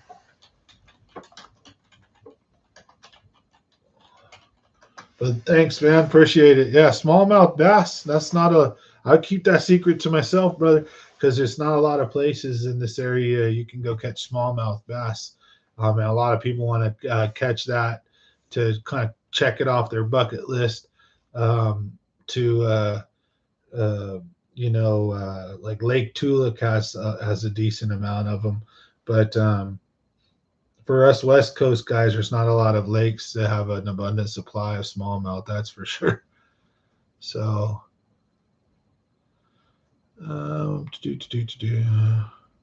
hey Marco, nice to see you on, brother. Juan Batista, Merry Christmas, everybody. Feliz Navidad. Juan Batista and Larmy Soren. Let's get you in there. Did I put one in there? No, I got Juan Gonzalez. So Juan Bautista and Larmy.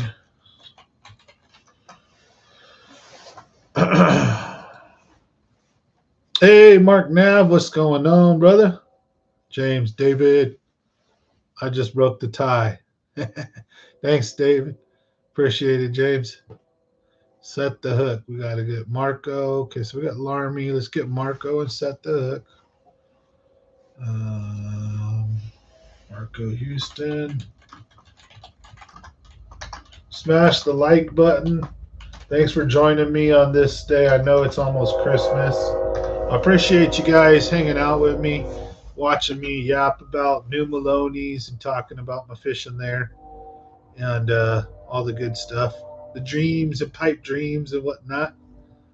Put that in your pipe and smoke it. Yeah. Appreciate you guys. So we got James David. We got Marco Houston, set the hook. Oh, got to put Mr. David in there. How could I forget Ram Ranch? I'm going to put you down as Ram Ranch. James Ram Ranch David. And you know, every time we say that shit, some poor soul's going to go look it up and find out what the hell is Ram Ranch. I'm not going to say shit. I'm just going to laugh.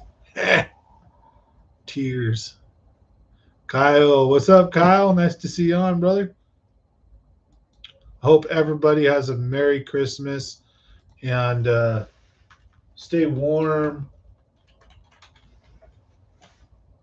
Leave the politics alone. Just enjoy time with family and friends. Try not to think about stress or drama. We all go through it. Some of us have rich lives. Some of us have poor life. Some of us have mediocre lives. But you know what? We all have life. Just this is the time of year that I just love Christmas. I love the holidays. I love helping the little kids. I love helping anybody and everybody. I love giving. I mean, I love getting too. Don't get me wrong. I think anybody who would be like, they're just, I love giving and oh, I don't like receiving, they're just either a big fat liar or yeah, there's just something wrong with them.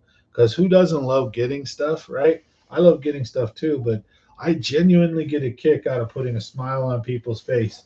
And the ways that you can do that are telling jokes, make someone laugh, make a stupid face, crack a dumb joke, could be a little cheesy, right? That's why Ernest P. Worrell, right?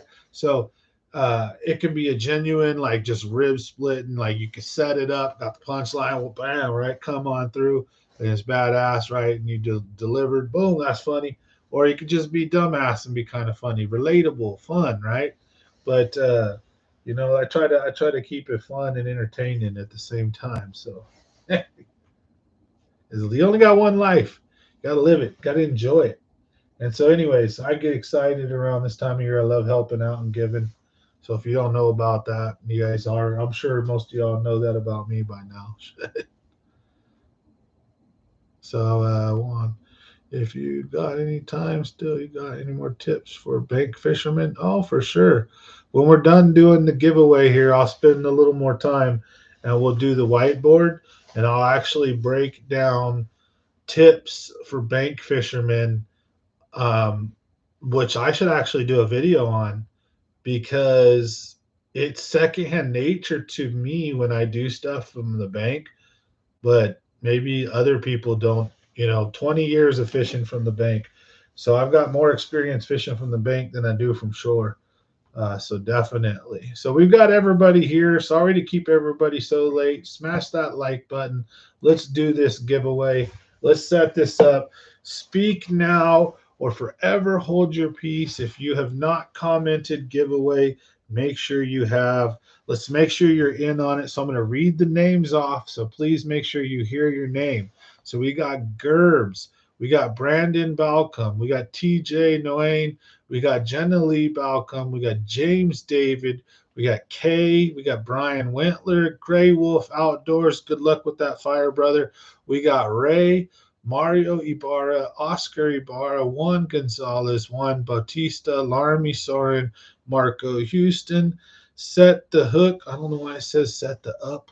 James Ram Ranch David. And we've got Kyle Prime in the house. Am I missing anybody? So speak now or forever hold your peace. We're going to record it. We're going to do the giveaway. And for those of you who want to hang out with me after the giveaway, hang out. You're more than welcome. For those of you who want to just win something, I completely understand. I'm on board with that too. Like I said, who doesn't like getting something? I like getting something. I just also enjoy giving stuff. I'm a giver as well as a receiver, right? So I like to help. I get a kick out of other people's enjoyment, right? It makes me feel warm inside to help. It's just extra, right? Sorry, set the hook. Sam is in the top and the bottom. Oh, goodness. I Googled Ram Ranch. Yes, we got one. I feel like the Ghostbusters scene, when the lady's behind the desk and she hits the buzzer, she gets the phone call and she hits the buzzer and the siren's going off. We got one. Oh God, they were laughing their ass off when they got me, bro. They trolled me live.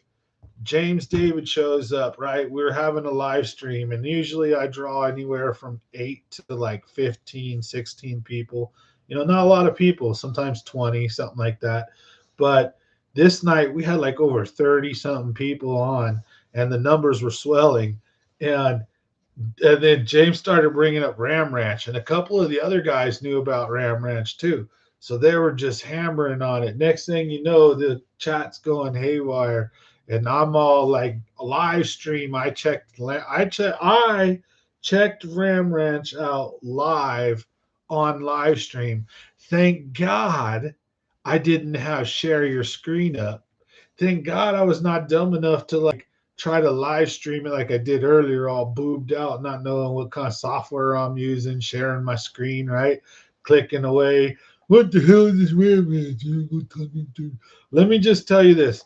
just like Two Girls, One Cup. Do not Google Two Girls, One Cup and watch what you see. And do not Google Ram Ranch if you want my opinion.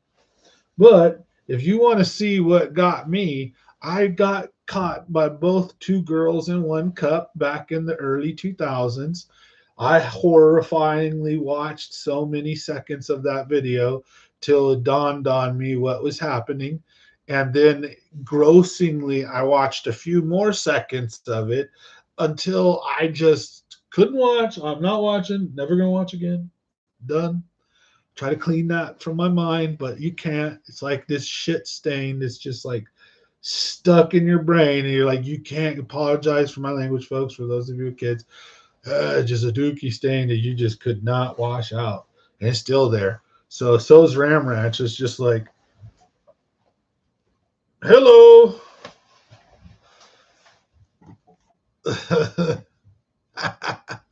I know James David's over here like cracking up, having a joke. Everybody else is like, dude, this ain't funny. All right. Anyways, thanks everybody for dealing with myself. And like I said, please don't go look up Two Girls One Cup. Don't. You don't want to see it. Don't go look up Ram Ranch. But just know that I got suckered. I got Rick Ross for sure. Okay. So you guys know I read out everyone's name. I'm not missing anybody. Here we go. So tonight's a giveaway. Let's record it. Turn off the damn flash. I'm blinding everybody. Whatnot. Okay. Record, show the video, show all the names, and then hit the spin button. Click to spin.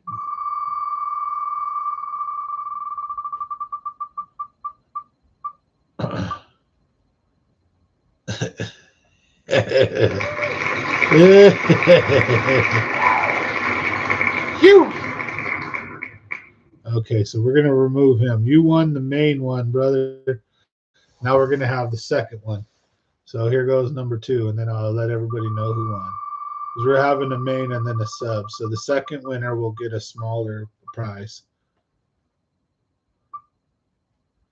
Oh man, you guys have both won before. Or no, the other one I don't think has. All right, congratulations. Let me write this before I forget. Or I can just watch the video, huh? So, winner, winner, chicken dinner. Who won?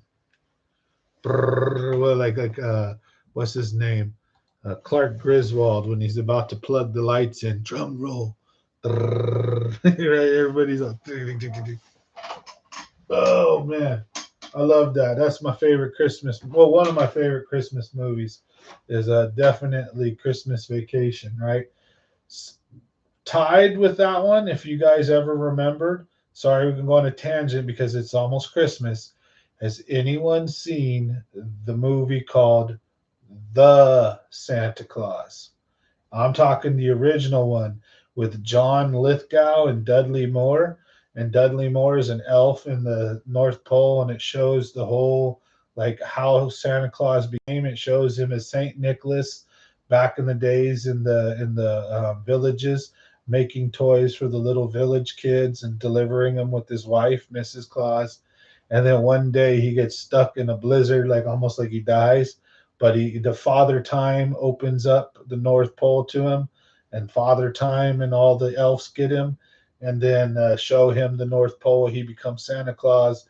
Dudley Moore is the main elf, and he's the helper, and he basically invents the like an assembly line. But then all the toys get broken and messed up, and he feels all ashamed, and he runs away. But when he runs away, he takes the magic stuff, some of the magic stuff that helps the reindeer fly and do all that, right? Supposedly. So I'm giving you the movie if you haven't seen it. And they make he ends up running into John Lithgow, awesome dude, Harry and the Hendersons. He's a bad guy in this. And anyways, so I don't want to spoil too much if you haven't seen it, but yeah, that in my opinion will go down as my all-time favorite Santa Claus Christmas movie ever, and no one can ever beat it. So winner number 1 is Mr. James Ram Ranch David. Number 2 is Mr. Mario. Mr. Mario Ibarra. Congratulations. Let's show you guys the video real quick here.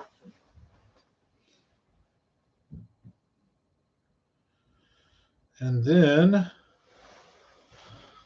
show the video. We'll get into a little bit more tips. And then hit the spin button. And we'll get off.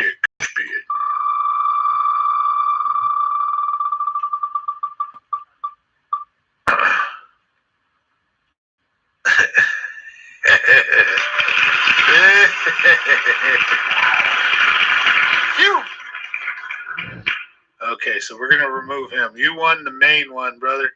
Now we're going to have the second one. So here goes number 2, and then I'll let everybody know who won. Because we're having the main and then the sub. So the second winner will get a smaller prize. Almost, Ray. That close. Oh, man, you guys have both won before. Or no, the other one I don't think has. Yep. All right, congratulations. So we got James David and Mario Ibarra.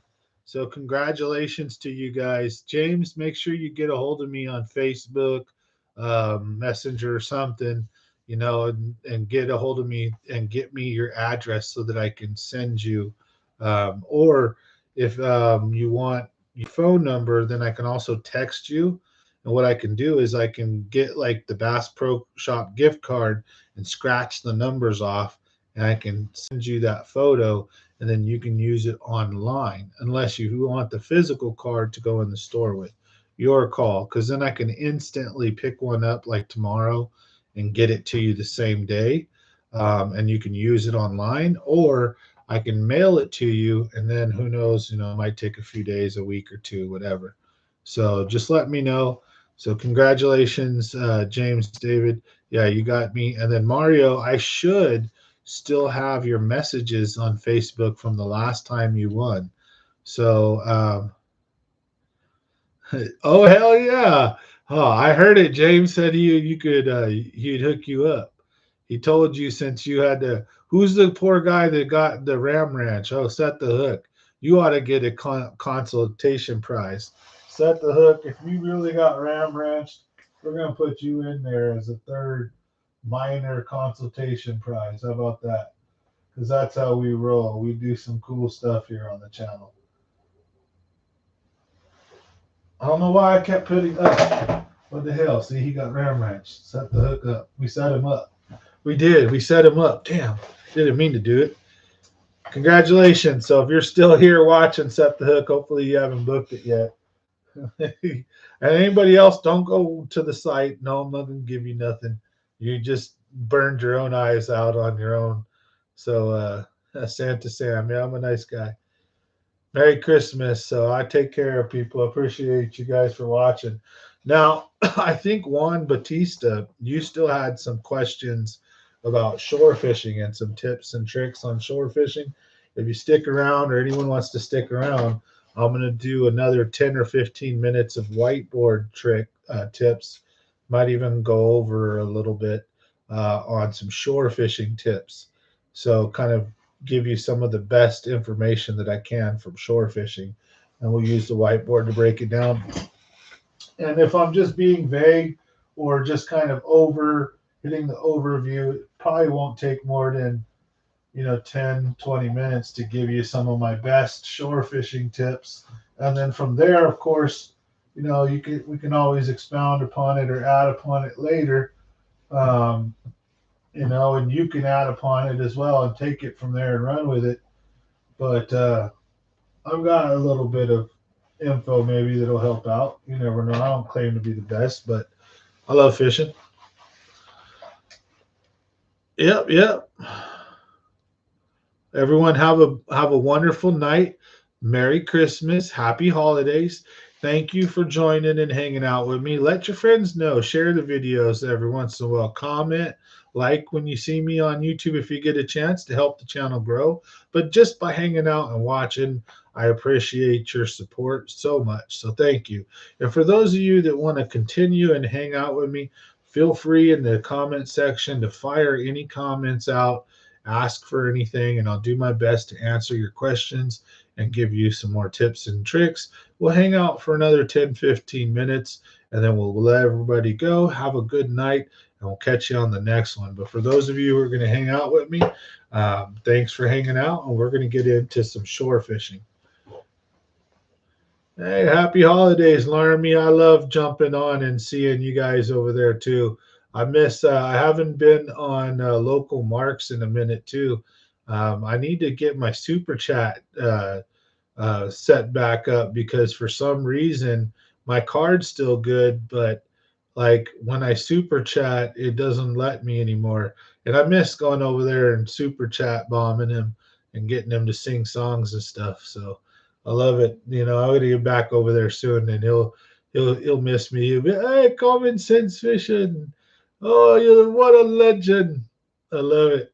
I miss you guys. So, anyways, thanks for hanging out, Larmy. But if you guys haven't get by that little bit, I go and I watch some of the European fishing channels, and I have a fun time jumping on their live streams, and I donate a lot of money to some of these channels. Like I super chatted them like probably 400 or 500 bucks over the course of a month or two. You know, especially right around Christmas, I was hooking them up a lot constantly.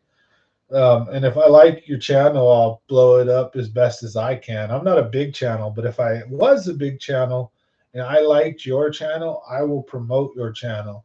Not like I want to be tied to it. So if you do something wrong, you're dragging my channel down. But like I'll tell people go check it out, and I don't need money or what do you call it, kickbacks or views or subs or whatever. It's not again why I do it. But I genuinely will tell people like, hey, go check out this channel. Go check out that one. And the guy's called Local Marks. It's Local Marks Fishing. And the cool thing is over there when it's weird times of the night and he's fishing at 2, 3 in the morning over there. Over here it's like 4 or 5 in the afternoon. It's perfect for us to watch. And so we can chime in. And it's cool to see and hear. You're not listening to the text, but if you hear the way that the guy speaks, and you know that it's mostly English or European, then when you read the comments, you're like reading them in an English accent in your mind. It's pretty cool. So I don't know. I go over there and you hear them talking about something, mashing bangers or fish and chips, and the way they cuss. Oh, bloody this, and but they don't even see bloody. They say things that are even funnier and less because they don't do much cussing. They're very polite. And the channel, they don't tolerate a lot of negativity, anyways. And I don't bring negativity, but it's funny to see their what would you say, like their slang. So, anyways, go give his channel a shot if you get a chance. Local Marks, good guy. So we're going to give some shore fishing tips. So I'm going to talk about some of the challenges we face from shore. So I want to talk about, first off, knowing when to go bottom versus reaction. And I already kind of covered that. So in a nutshell, you're sitting here on a shoreline. Let's just say we're kind of on a main lake point, all right? And we're sitting out here, and maybe we'll fish. You move, right? You move when you're on the shoreline. So let's say I'm walking down and this point sticks out the furthest. So it gets my attention first. So I might go to this spot first, or let's say I'm approaching it from here, okay? I might stop right here and fish parallel, fish out, and then walk from here to here next and cast all out, and then parallel. I'll parallel like this, and I'll parallel like this, right? So if I'm standing right here and I'm casting out, I'm going to try to cast to the side this way. I'm going to cast to the side this way. And then I'm also going to make a bunch of casts out. I'm going to make one cast. I'm not going to repeat cast unless I catch fish. I'm going to do old school Bill dance, what they taught me, rainbow and cast and cover water, right? I'm not going to make a million casts and be here all day for an hour, but I'm going to walk. I'm going to be here for 10, maybe 20 minutes, maybe 30 minutes, and I'll get nice, thorough fishing offshore. And that will be done with lighter weight bottom bouncers. And I'll talk about how to use those in a minute, how not to get snagged, okay? How to feel the bottom and why I use a lighter weight versus a heavier weight. Okay, when I'm fishing on shore, I try to get away with the lightest weight possible, but it needs to be heavy enough if I'm fishing out in 40, 50, 60 feet to get down there and not take a year and a half, right? Because then at the same time, your line, if you're using fluoro, your line will sink. You don't want your line to sink. Another tip is if you're fishing in the winter, you're going to want to use mono over fluoro, and you're going to need to use a harder hook set. And I'll explain why that in a minute, okay? That's a little secret, a little tip. Fluoro is better officially, but if you're fishing from shore, use mono, and I'll explain why in a minute. So when I'm fishing in the wintertime, let's just talk winter. Depending on what time of year you're fishing, you're going to adjust your tactics. Winter, I might be throwing a drop shot, a Ned rig, or something like that, all out here and retrieving it slow. And then when I fish parallel, I might be using a spinner bait, a crankbait, or a jerk bait. If I'm using a spinner bait, I'm probably a few feet offshore. I'm not right up on it. I'm probably in anywhere from 8 to 15 feet of water, and I'm slow rolling my spinner bait. And I want to almost tick or occasionally tick the bottom, but a spinner bait can get snagged really easy, especially in rocks. If you're in rocky area like McClure, Pedro, stuff like that. So I'll want to keep, if I feel the bottom, I'll speed up just a little bit, and I want to keep my lure just above the bottom and slow roll it. And that's what I want to do parallel with things like the spinner bait. And then I take the crankbait, same thing. I'm going to very much slow roll it. And then occasionally I'm going to speed up real fast and then stop. And then I'll start again all of a sudden. And then I'll do a different type of change up where I'll slow roll it and I'll just stop. And I'll wait up to 20, 30 seconds sometimes. I'll slow roll it and then I'll do that. And I'll do those kinds of casts, right? That'd be like a crank. And then the other thing, burn it. Like not summertime, but pretty fast. Burn it. Speed crank in the wintertime, right? That'd be another thing. So I would have like a crankbait, maybe a square bill. But here's the thing, and the warmer the water, the more wobble you want. The colder the water, the more of a vibration, the tight wobble. You don't want a big wobble. Okay. So if you can get like a flat sided crankbait, right? A bit with a bill, not like a lipless crankbait, like an LV 500, but one with a bill, and and it floats obviously, and you sink like a rock to the bottom. But so like a flat sided crankbait has a real tight vibration, and then I'm going to do that. So I'm going to have different type of lures. A jerk bait, I'm going to be casting out, right? Jerk, jerk, pause, jerk, jerk, pause, jerk, jerk, pause, right? And do the same thing. And I'm going to fish this area real thorough. Then I move maybe over to about right here, where I can cast into here and fish all inside of here. I might make a few casts while I'm walking to fish this stuff, but I might stop so that I could fish this parallel. So as soon as I get right about here, I'll be fishing this parallel, right? And then as I'm walking and covering shore, I'll make a cast here. I'll stop. I'll make the one cast, walk 5, 10 feet, make the next cast, 5, 10 feet, make the next cast. And this is with the bottom bouncer. 5, 10 feet, make the next cast, 5, 10 feet, make the next cast. And somewhere around here, I'm also starting to chuck, because remember, this is my main target right here. This point that sticks out. This is, out of all this shoreline I'm drawing, this sticks out the furthest. So off the shoreline, this is the key spot that I'm eventually working my way to. So as soon as I'm within casting distance, I kind of want to stop, and I don't want to fish at this until I can cast past it. So here's another trick, is if you're fishing shore and there's this point, this is what you want to fish, this point. And you think that off of this point, there's going to be some fish somewhere. And you're right about here. And your longest cast will go bloop. That's not good. You want to wait until your longest cast can go past where you think the fish is, then bring it into the zone. So that that whole time that the lure is in the zone, if you're using a crankbait for one, it takes a few feet for it to hit its max diving depth. And then when it gets closer to you, the crankbait starts rising back up again, right? And this is your strike zone. So if this is your let's get rid of this real quick. Let's talk about some lure dynamics and then we'll go back to the shore. You guys can follow me, right? So we're casted, our lure hit the water right here, and our boat's right here, and the lure's going to come out the water right here. So we cast, lure hits right there. Following me? We're right here, standing on shore, and we cast. And here's the water.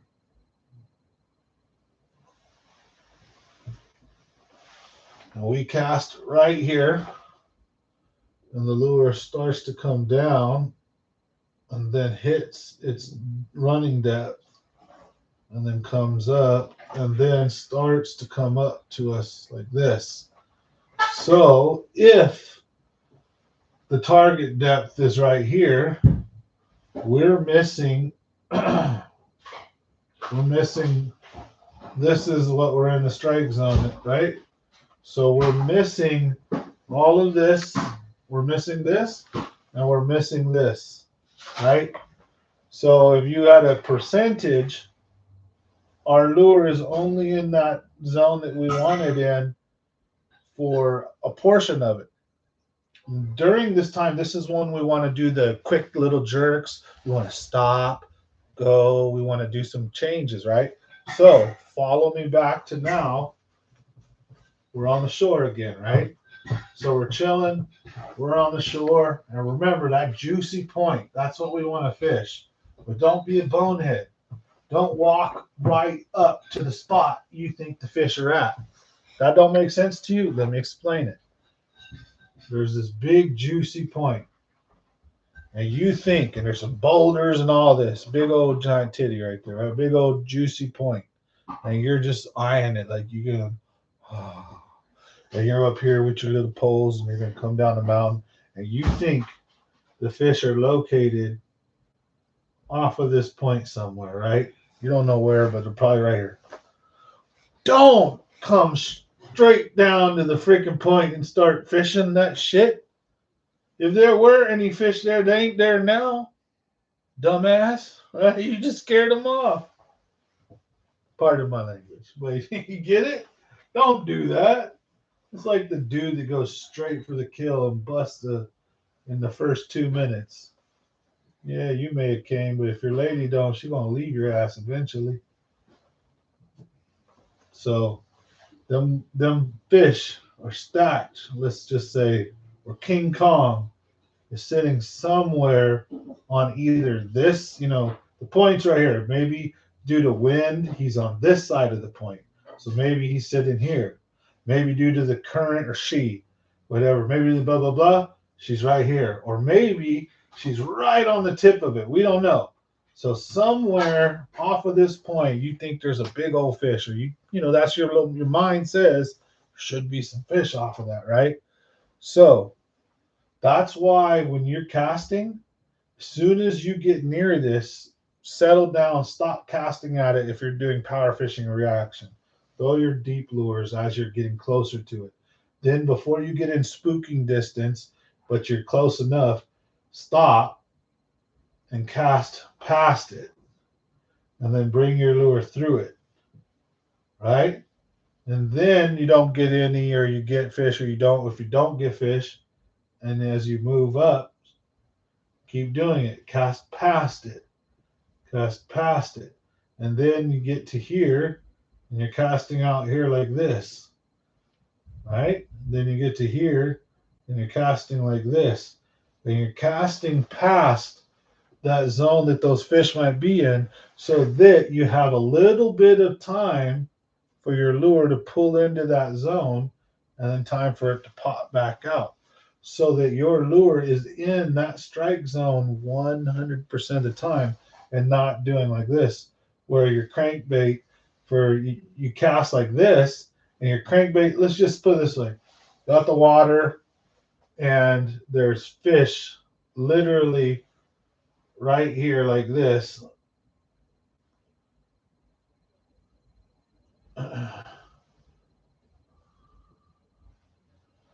Right?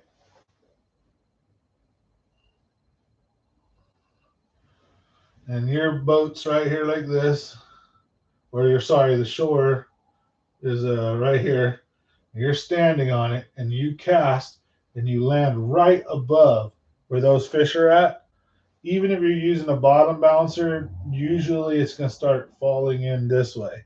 But if you're using the crankbait or something moving like a spinnerbait, you didn't get a shot at those two fish. Now you bring your lure through. Look at, oh, you're gonna get a shot at this one, and then it starts coming back up. So you didn't get a shot at this fish or these fish. You had a shot at maybe one fish. So percentage wise, you're putting yourself in a bad spot if you cast directly at where you think the fish are at. Cast past it. That's always a rule. If you're fishing the cover, you're fishing something, cast past it a little bit and bring it through it. Never right directly on it. Also, if there's a fish there's a fish here and the lure just whoosh, fish might spook off. And then you're using your lure in, fish might come back interested, like, what was that? But by the time he goes, darts out all scared, and then comes back, your lure's long gone. Don't get to eat it. You have to cast past it. That's the one thing when you're shore fishing, right? If you're coming up on that juicy looking point. So sorry to break off on a tangent, but so two things. Remember, when you're fishing parallel and close, fish with things like spinner baits. So again, some kind of point, a dock, whatever. I don't care. Something juicy looking. And if you're fishing shallow or parallel like this, right? And you're fishing and you're walking along shore and you're casting like this, right? Trying to stay in those strike zones as long as possible and trying to, right, not cast like this, because then you're in the strike zone out of that cast. You're in the strike zone for a small percentage of it. But if you cast like this, you're in the strike zone for a large percentage of your cast, if that makes sense. Okay. So when you're fishing parallel and close, so number one, close, always parallel or close to parallel, meaning like a 15 or a 20-degree angle, not 90 degrees out from you, not straight out. You don't want to use it. You can catch them like that, but you really shouldn't. And then baits to use are reaction. Now, crankbaits, reaction baits, crankbaits, spinner baits, chatter baits, swim baits, jerk baits, top water. Okay. And then here's another little quick rule. Summer, slow to moderate to, oh, actually, sorry, moderate to fast, any one of those lures. Okay. Spring, slow to moderate, any one of those lures. Fall, moderate to fast. Any one of those lures. Winter time. Not 2 or 2, either or. Extremely slow or moderately fast. Not either or. So not slow or medium slow or moderately slow. Not pretty dang fast, like moderately fast, or crawling, creeping slow, like dead sticking. All right. And so, for example, we'll use a spinner bait. Summertime spinner bait. Fishing like this, you're going to fish anywhere from a medium retrieve to a slightly faster retrieve with some pulses and some changes. You might even cast deep and fish a slow retrieve, right? But you're not going to crawl it. Okay. Fall, you're going to fish it moderate to even almost start burning it. Late summer, you're going to burn, you can burn your spinnerbait. Wintertime, you're going to want to use your spinnerbait extremely slow, creeping it along the bottom, like almost like a drag, just dragging it, just really slow, with maybe some occasional jerks or pops, right? Spinnerbait isn't a bait you want to work in the wintertime fast.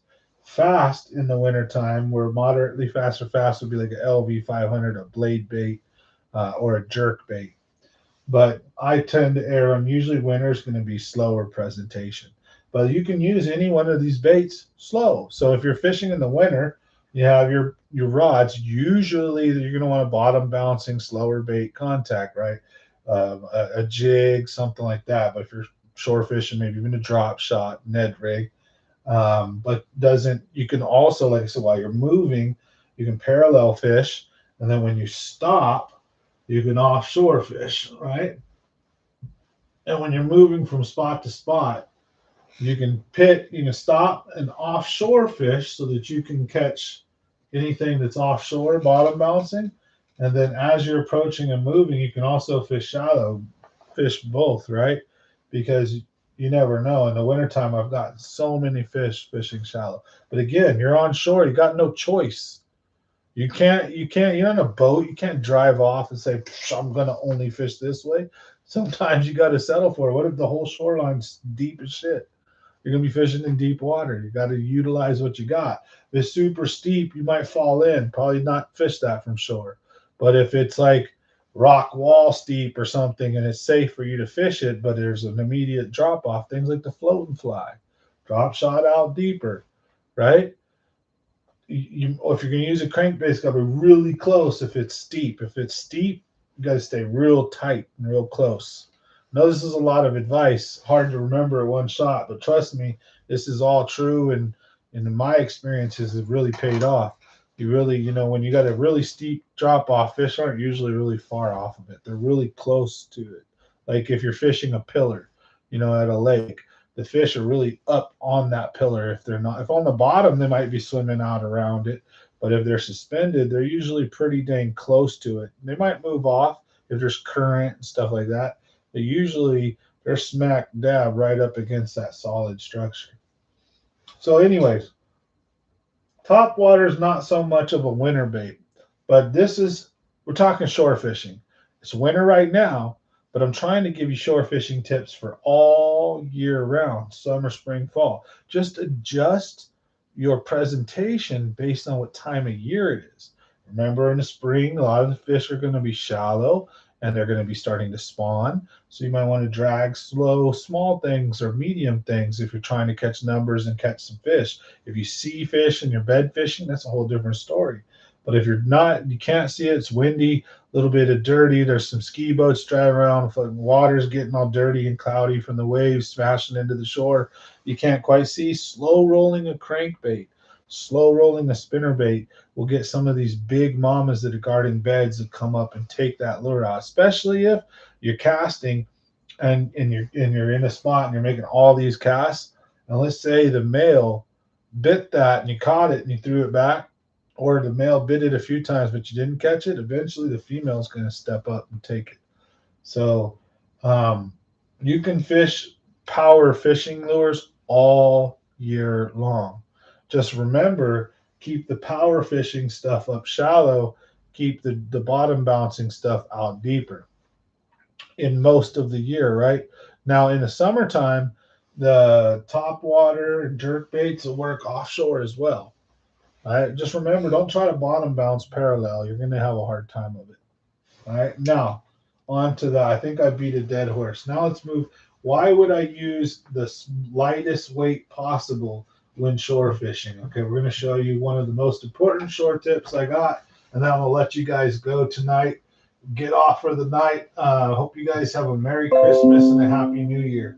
But we're going to give you one of my best shore fishing tips. And those of you who've been watching for a while, you've probably actually seen me do this or give this tip and explain why. Well, actually, I probably should draw the fisherman. So here we are, and we're on shore with our rod out, right? So we're standing on shore. Usually when we're on shore, we're right on shore, right? Tell me that of you. If you fish like literally like right on shore, right? So the water comes, there's a drop off, boulder,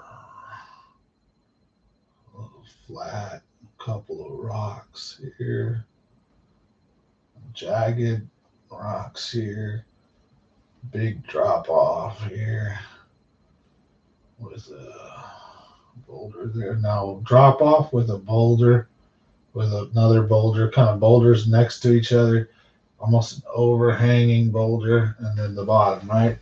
There's a lot of craggly shit rocks, right? That's how the bottom can be, just like right? Nasty. Okay?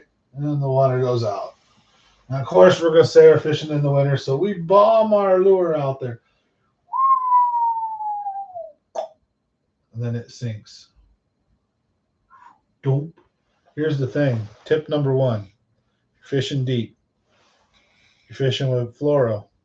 As this sinks this way, the line that's laying like this, coming to your tip of your rod, this starts to also sink. It doesn't float. Mono floats. Fluoro doesn't. So as this is dropping, this line is starting to fall as well. Right? To where eventually, if you let your lure sit there long enough, the line will be going straight to your lure like that. That makes sense? If you had mono, your line would be going from your pole out to somewhere out on the water, would be floating on the water, and then going straight down or something like that with a bit of an arc in it, obviously, but your line would have buoyancy and it would float. This is what your line would eventually be like with fluoro. So now you start bouncing it across, right? And you get right here. Well, here's the deal. Now the line hits the rock and your lure's here. So as you're pulling your lure from, follow me here, I know this is from point A to directly underneath this rock where it will start going up. So as you drag your lure from this point over to this point, the line is resting on this rock the whole time. And as the line is pulled up, it is fraying on this rock until the lure hits and is pulled up above. So that's why fluoro might give you a little float. There's a pros and cons. Mono. I like fluoro because I know how to use it. I check for the phrase. I'll break my line off. And even if I have to re-spool and waste a lot of money, I prefer it. However, mono has some good reasons to use it in certain circumstances like this. And I hope that makes sense, especially if you're on shore. If we're in a boat, I like fluoro. If we're on shore, I like mono. There's some little secrets, and these are why. Mono will float more and have more of an arc going down. So let's keep following me. So now You're bottom bouncing and you're pulling your bait along. Now you got to remember, if you lift up hard, you're going to get like a moonwalk, like your bait's going to float. Shoom. If you're dragging it, your bait's going to barely move, right? So you might drag it and move it along. And then if you're doing it correctly, your bait might sink in between two rocks and get wedged. And where your line, remember, it's coming from your tip. And at a certain point, as you pull, you're putting the tension on the rock if it falls deep enough, and you may never get that out. And if you do and it pops loose, you're getting fray the whole time. And like I said, if you lift up big, remember when you lift up big, you're going to get these moonwalk pops. And then when you're trying to pull it up and you're pulling up, right? So say we're pulling up here and we're pulling up a big steep incline, right? So we've hopped our bait along, and we're pulling up. If there's any part where that rock kind of bulges out at all, right? And your line goes over it, but your bait's right here. As it pulls into that, you can pull it into a snag so easy, especially if it's a big enough snag or boulder sticking out. Then it'll get stuck under there and almost never pull over around. Or if you do, the rock can cut your line, right? And you're moving, and then come on, you know the most dangerous part for a bottom bouncer is usually from about 20 feet, the closest part of shore, because there's more tension. Your line's direct, so there's no float, there's no arc in your line. It's straight, and then every movement you pull your lure, you can be pulling it in. So if you use a lightweight, you're going to get a little more float, a little more slower too, and you pull it along, and then as you're pulling your lightweight lure along, if you pull it under something and you feel it, just stop and give it slack, and it'll kind of float off, and then you can pop it up and over. Same heavyweight has some things too. If you're fishing super deep, you can feel the bottom with a heavyweight a little better. um, but again, there's some trade-offs, right? Some positive and negative. So when I'm on shore, I use a lighter weight, as it enables me to wiggle and jiggle my pole and shake that weight and get it. And then if I can shake it and move it, I might get it out and send it floating and then pop it free and move it in. So lighter weight. Remember that fishing uphill is always going to be a battle, so fish slow. Now, here's one thing I can tell you. The most important way is to how to tell when you're about to pull into a snag and what to do, what it will look like. Okay, so this is my tip number one for shore fishing. Okay, and I can do this just literally by acting it out and then kind of showing it on the whiteboard too. So here we are. We're going to draw a bigger version of us now, because I need to draw the pole more in depth. So we've got our pole and our reel, right? Now, when you're bottom bouncing and you're pulling your pole up, and it has a certain feel to it, and you can feel the bottom, and it might be like tick, tick, tick, tick, tick, but then you pop your pole just a little bit, not like that, but you kind of just lift up and you feel the weight, how much your lure kind of feels when it's just floating, and then it hits, right? And you reel, and then when you pull and you go to lift up and it just stops, or you feel it hit something, and then like your pole stops, that's not a fish most of the time. Sometimes it is. And how you tell is stop. And if when you lift up and you feel it, and it goes click, stop. And if it pulls back a little bit, if it ticks, if it vibrates, if it kind of almost seems to be breathing, if it swims off, that's a fish. Set the hook. If you're sitting there, let's just load it up slightly. If you load it up too much, you're already screwed. You're already after most of the time. But as soon as you feel stop, as soon as you feel the weight change from that kind of normal to all of a sudden it's starting to get heavy, I mean, instantly, the second you start pulling up, stop. And then if you don't feel any change, that is not a fish, that is a snag. Here's what you do. You have whatever position your pole's in, instantly drop it by a few feet to let yourself have some slack, and then set the hook. Not like hard like you're on a fish, but just pop, and you'll pop it right over that obstacle. Swear to God, works almost every time.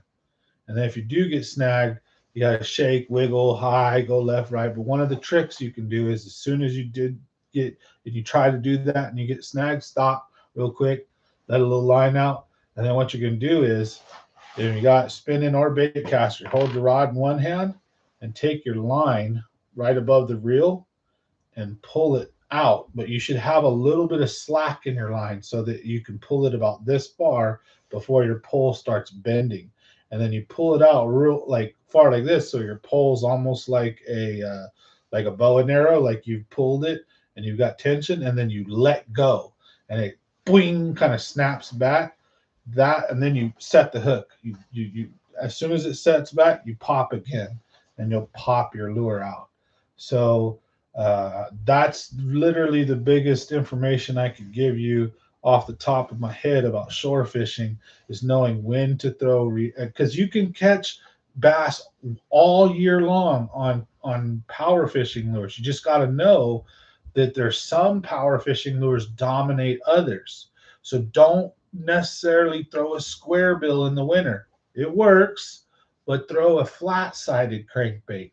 One rule is tighter wobble in the winter, wider wobble in the summer. So if you're inshore in the summertime, throw a square bill. If the water's warm, throw a square bill. Water's cold and it's early spring, it's late fall, it's winter, throw a flat-sided crank. Throw a jerk bait in the winter. Throw an LV 500. Throw a spinner bait, super slow roll. Throw a little swim bait like a Kitech, super slow roll. That'd be the winter. Summertime, spring, late spring, early fall. Throw that crankbait, throw a jerk bait with a suspending, or sorry, a floating. Wintertime, throw a suspending jerk bait that doesn't float up, stays down. A couple of these are really important tips. I know they're coming out fast fire, but this has really helped me big time. Already to know right away that if it's cold outside, water temperatures are cold, whatever lure I'm using, if it's a hard lure, whether I'm working it fast or slow, it needs to be suspending. So if I get it down into 10 feet and I stop, I need it to stay in 10 feet or have a very slow rise. And then in the summertime, I want it to rise up fast and then reel down and then rise up fast. I want a quicker rising lure, right? More action, more wobble, right? So uh, you can use all those lures. Just remember, slow down during the colder times and speed it up a little more during the warmer times. And then also you fish offshore both times. Offshore in the summer, maybe you can hop and wiggle your worm a little more, right? You can throw top water offshore. You could bomb your lure out there and use a whopper plopper over 100 feet of water. Just sit there, throw a whopper plopper like a rainbow everywhere. You'd be surprised, get a 5 pounder 70 yards offshore, some random dumbass angle because there was a school out there or something, and it'll come up for you. So when you're shore fishing, you got to take what you can get. You don't have a boat. And then there's so many tips. I could make videos on all this shit because it's in depth and I've got so much I could actually dive into. But the first number one tip is when you're shore fishing, you don't have a boat. So you can't just go willy nilly around the lake. So the first thing you have to do is think and tell yourself, based on the current conditions, how hot is it outside? What's the water temperature? What's the lake levels? Is there any rain, fresh water incoming? Is the lake lowering? Is the lake raising?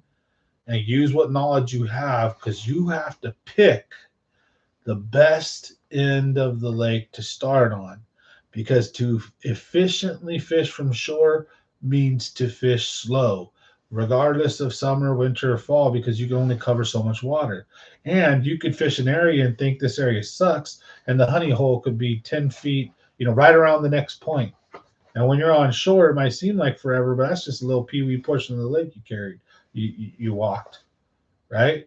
and there's only so much you can drive to. Most of the lake, there's not like there's a parking lot every 5 minutes. You can just pull over, fish this cove, pull over, fish this cove. Some lakes you can, but most lakes, there's only 2 or 3 spots you can pull up and fish.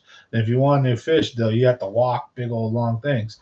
So you have to pick a spot and commit to it and fish the shit out of it thoroughly.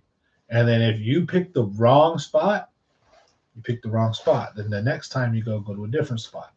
But thing is, next time you go, maybe the spot you picked that was wrong before is actually good now. That's why you got to be able to have some kind of understanding. And if you don't, that's where I could make videos on it. But a lot of people already do know the basics of fishing.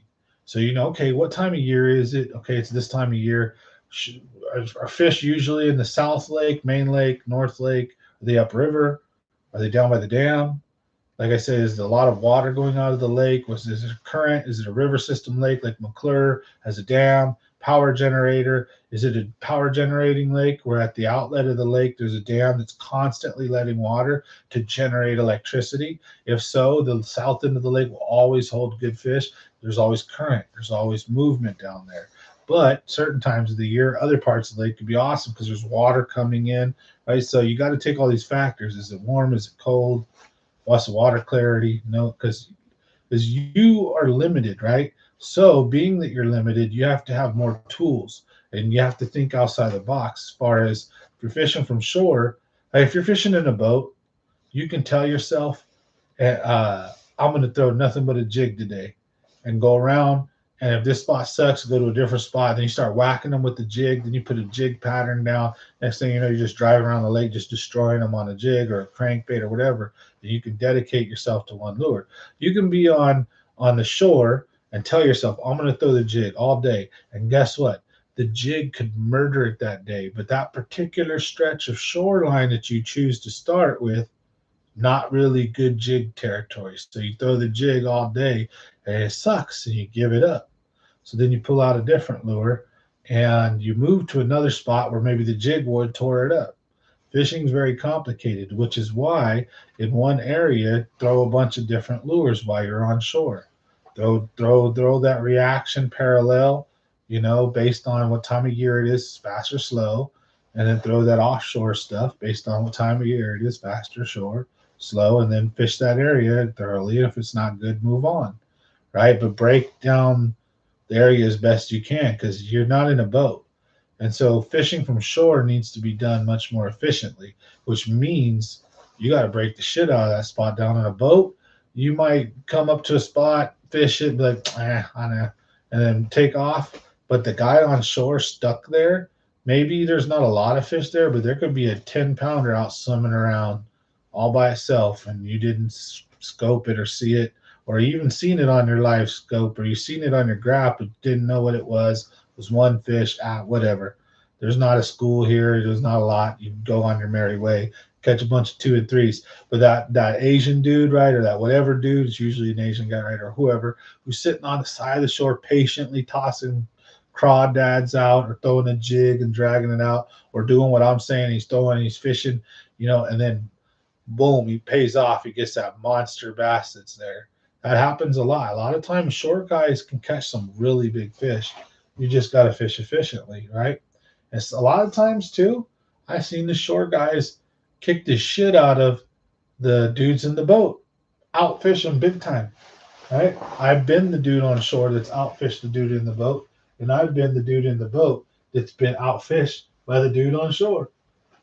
So stay humble, right? That's one thing is I never think I know it all. I just have what I have to share with you guys and gals. Man, it's late. I appreciate you guys hanging out with me so much. I did not mean to go so long, but thanks for the few of you guys who are still hanging out. So appreciate it. You guys have a Merry Christmas, Happy New Year. You take it safe, and thank you so much. And Laramie, thank you for hanging out tonight. And for the rest of you all, too, thank you so much. I hope you guys enjoyed the whiteboard tips and tricks. See the interaction back and forth. You guys have questions. I'm more than happy to try to answer them. I look forward to bringing in 2023 with a lot of optimism, a lot of new things to offer, doing cool, different videos. I hope the bass boat gets fixed up soon. If it doesn't, you guys, I'm going to be fishing from shore soon. I've just been so busy with work and bills and other things, I just haven't been able to. So I've been kind of low key for the last couple of weeks. But again, um, excuses aside or whatever aside, I expect 2023 to be a great year. I hope it's blessed for you guys and gals. May 2023 be a great year, and may you finish 2022 with peace, happiness, and safe. I hope everyone be safe, and we'll see you on the next live stream Monday, Wednesdays, and Fridays. But due to the holidays, I might drop in sometime next week between Christmas and New Year's. But if you don't see me, you definitely see me after New Year's.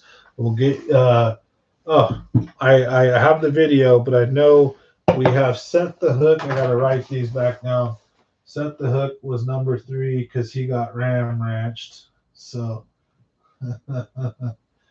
number 2 was Mario Ibarra. And then number 1, the big winner for the 2K, was James David. Winner, chicken dinner. All right, so I just wanted to make sure I got that. So winners. I'll take a photo of it if I have to. So I'm burned out, and I get everybody their prizes. And then I'm sure we'll bring the whiteboard back for some more tips and tricks. But thank you guys for watching. Hope you guys have a blessed one, and take it easy. So signing off. Catch you on the next one.